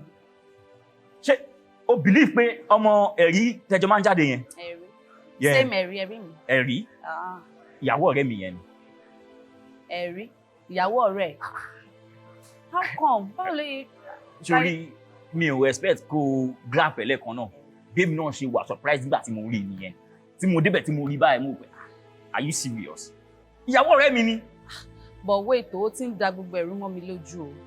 How come tí wò ṣe mọ ìyàwó ọ̀rẹ́? Ó ní childhood friend ẹni so. Question yẹn gangan nìyẹn. Sori èmi àti ọ̀rẹ́ mi yìí a ti jọ wà láti kékeré. But time kan wà kó travel. Ṣùgbọ́n ní travel yẹn gbà yín lọ marry. Ó ṣe pè mí pé òun ti wà lẹ́kọ̀ọ́ padà nínú tí ìfojú kan family ẹ̀ mú dẹ̀ mọ́ pé ìyàwó ẹ̀ lè wà nínú irú nǹkan bẹ́ẹ̀ yẹn ní ìmọ̀. Life goes on now. Kí la máa ṣe sí? Wo jọ gbé yẹn tì sẹ́gbẹ̀ẹ́ kan. Alpha package tiwa. Ọmọ yìí gbogbo tí máa ń ṣe kí ni ó máa ń tọ́ pínpín gan. Ó ní bó ṣe ń bounce ni. Ṣé tẹ mọ nǹkan? Ìgbà tí mo gbọ́ pé ẹni kan pè wá padà, I was so amazed. Like ṣeré ta ṣe fún yín ló jẹ́ kẹ́ ẹ pè wá padà ní ọwọ́. Sórí lẹ́yìn ìgbà tẹ́ lọ, àwọn squad mi ti wá. Àwọn náà ṣeré gèdè. Ṣùgbọ́n èyí tẹ́yìn ṣe ń jọ yẹn, ó tọ́ pínpín o. Ẹ ṣe ilé Emirates, ẹ tún ṣe ilé travel, ẹ tún lọ Cameroon, ẹ tún tọ́ pínpín. Ẹ mọ̀ pé mo sọ fún yín lọ́jọ́ yẹn pé mo máa jẹ́ kẹ́ máa gbé yín débẹ̀. Èní mo múra yín wá tán. Káì. Mo máa pa yín lẹ́nu. Èwo la ẹ má pa mí. Èmi náà lẹ́bi, mo lóbi, mo láwọn ọ̀rẹ́ ẹ̀, àwọn efele ọmọ ètè, àwọn àbú ẹ̀bẹ̀, gbogbo àjọ wà ní àwọn dáńkọ́ akílẹ̀, ẹni rí wàhálà, ẹ má pa mí. Wá ọmọ tó ga láàrin wọn yẹn tó sìn gbọ́ lẹ́yìn kọ. Ọmọ yẹn náà ni mo ń try láti connect báyìí. Ó mọ orin kọ. Ó máa tó dé ibà. Ó kọrin àbí? Ó kọjá gba orin. Èèyàn kọrin ló ti wà. Ó kọrin pa. Àbí Àyìndé. Ó ti Pàṣù. Àwọn oṣù pa. Fi gbogbo yẹn fún ẹ sílẹ̀. Ó kọrin bí Bàdù. Sherry, àwọn méjèèjì a máa ṣeré fún yín. Are you sure? I swear. Didn't it? Ó ṣọ́ ọ̀rẹ́ mi, jẹ́ ká gbé wọn débẹ̀. Clock it. Sórí. Ẹ jẹ́ kí yẹn náà dé, ẹ jẹ́ kó dé kúrò bẹ́ẹ̀ lè ṣe. Ọmọ ẹ tó ga yẹn, ó máa ń ṣeré gèdè. Ìtàn lẹ̀ glélé, ọwọ́ kejì, kó yẹn náà bí bèjì. Ó máa gọ́ bọ́yì. Kó bizà. O trust me now. Wọ́n káwọn tẹ́wọ́ tẹ́wọ́ mi nù, wọ́n máa ń ṣe gógó. Wọ́n wà ń bẹ̀. Wọ́n kì í ṣẹ́fṣẹ́ kó, wọ́n kò dán crossing. Ìsàgí bàbò, ó máa tara ríra. Àwọn ọmọ yìí máa crossing wọn pa. Wọ́n máa ṣeré gèdè. Wọ́n máa ṣe bí ọmọdé. Ó yá náà. Wọ́n náà lè wà jù. Ẹ balẹ̀ tàǹtẹ̀ ṣé kí n. Ó ṣe ń sún ẹkún egbére yìí. No, ó ń sunkún. Ọjọ́ ẹ̀sìn ẹ̀ṣẹ̀ ẹ̀rọ ni. Ó ṣe bẹ̀rẹ̀ ni. Ìwọ tọ́tọ́ nílé eré. Tó wá délé ọkọ. Ó fẹ́ di mú iye dà. Ọwọ́ ta ló ti bá yẹn? Omi ló ṣì ń jáde ìwà ṣì sun ẹ̀jẹ̀. Báwo ló ṣe fẹ́ kẹ́gbọ́n mi máa feel? Ẹ̀gbọ́n mi súre. Báwo ló ṣe fẹ́ kọ́ máa feel báyìí? Ìwọ ta fowó tọ́, ta fọlá tọ́, ó wá dọmọ adójútì ni, ó wá adójútì wá kiri. Ó sọ̀rọ̀ àìdí manipulator. Wàá ṣe léyìí, wàá ní báyà ní babẹ́, ọ̀tọ̀ ní kọ́ta máa bá. Tí mo sì rò pé ìwọ ló wù. Èmi báyìí ọkọ mi ló kú ni mo lè decide pé mi ò fẹ́ fẹ́ anybody mọ́. Ìwọ bá rí ẹ níbi tó tutù tó wà òkè, ó fi wà burúkú, ó fi bàbẹ̀ jẹ́. Mi gbọ́ rí. Wọ́n máa ṣe òṣáká òṣoko, wàá wà, màmá. Ojú tì mí, ojú gbà mí tì fún ẹ. Adójútì ni ọmọ. Ó ti bẹ̀rẹ̀ o, ó ṣẹ̀ṣẹ̀ bẹ̀rẹ̀ ni. Dáadáa, adójútì ni ọmọ.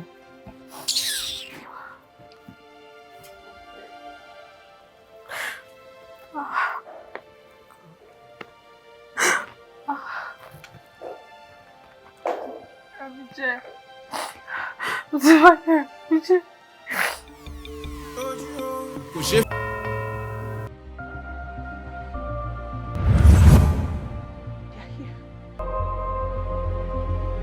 Every day we make decisions about what we wear and how we look. You said these decisions help us to make the individuals we are. Oh, my love. The love of my life.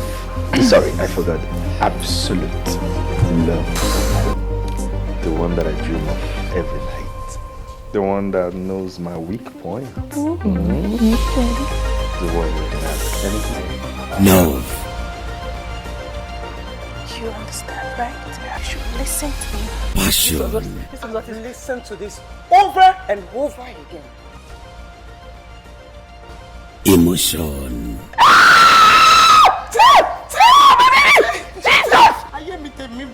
Betrayal of trust. This makes absolutely no sense. No single sense at all. Please stop coming here. Can I talk to you for a second? Don't try it.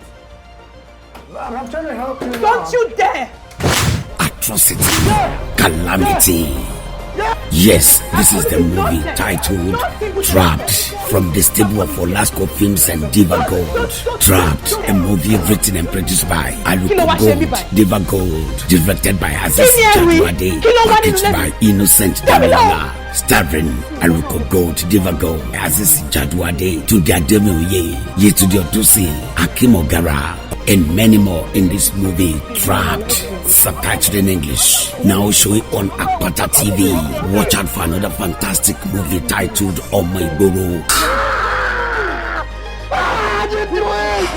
Trapped. Watch and be glad you did.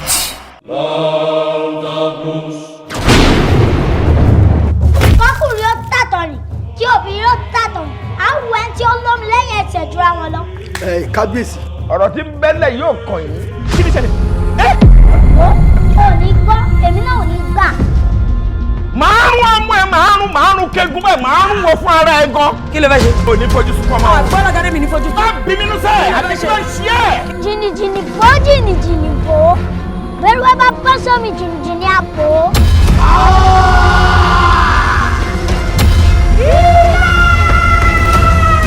Òjijì fi ẹnu gbàjọ má balẹ̀. Ìrọ̀jò fún ọ! Ìrọ̀jò fún ọ! Ìlú òkèlè àrò àfẹ́bùdó òkèlè àrà ìbùdó fífò láti àgàdá àníbùdó yẹn alálàgẹ̀mọ̀ sinimá tuntun máa tọ́nà wọ́n fẹ́ fún tọ́lé ajé wọ́n fún sùn tọ́lé ilẹ̀kẹ̀ àkọ́dá orókè gbálẹ̀ ọjà gbé sí adé àfẹ́jì ọ̀bàrà níjọ́ tí wọ́n lọ lè ṣẹ́bọ̀ sùúrùsùúrù nílé ọlọ́fẹ́ oníkọ́bọ̀ kúrò bí ìtẹ́rù ládé kan ẹ̀wá wo bí kú ṣe ń pa lógúnlógún tí kò pa lọ́gbọ̀lọ́gbọ̀ táwọn ọmọ jẹ̀sẹ̀ ń sojú òbí rọ̀ wọn alákejì sinimá tuntun máa tọ́nà is a powerful movie written and produced by Kọ́láwọlé Ọmọara Adékúnlé directed by Adé Ajíbóyè Bigger Bass packaged by Kọ́láwọlé Olúwatóyìn Fáwíbẹ̀ starring Táíwò Azánugogo Rónkẹ́ Adésànyà Fìlẹ̀kì Kọ́láwọlé Ọmọara Adékúnlé Túndé Ọláyẹsù Adé Ajíbóyè Bigger Bass Ládi Fọlárin Ọpẹ́ Òkúnọlá Jeremiah Heritage Kabiru Adéyínká Arínájà Kọ́láwọlé Olúwatóyìn Fáwíbẹ̀ Ìdòwú Ọládipúpọ̀ àti bẹ́ẹ̀ bẹ́ẹ̀ lọ nínú sinimá ńlá ìta àpàkọ́lé ẹ̀ ní Ọmọ Àtọ́nà ó ti jáde kásàgbà sórí YouTube ẹ click sórí APATATV kẹ́ẹ̀ríran wò sinimá tuntun Ọmọ Àtọ́nà ó gbóná girigiri ó dá jẹnijẹni bọ́lẹ̀ yàtọ̀ iṣẹ́ bàbá iṣẹ́ ni àwòtún wò lẹ́gbàá bẹ́ẹ̀. Ó yá, ó paradà lónìí o. Ẹ ti dáràn. Fìmọ̀bẹ̀ tó ní màgí inú lè yàn wá inú tẹ̀rí yẹn ó jìjú ibú ojú la rí kò sẹ́ni tó rínú ẹ̀mẹ́jà kan jáde a ó ti ṣe tinú ibùlé kò lè lọ́gọ́ta Manipulator èyí gbọ́mi lójú ẹni ìjú mẹ́tọ́ létọ́ ṣebí bínú bá jábí gbà máa ṣí ìwò ṣì gidi ọ̀rọ̀jú kedere kí n lè ríran wò gidigidi ìfẹ́ lù mí yéye èyí jù.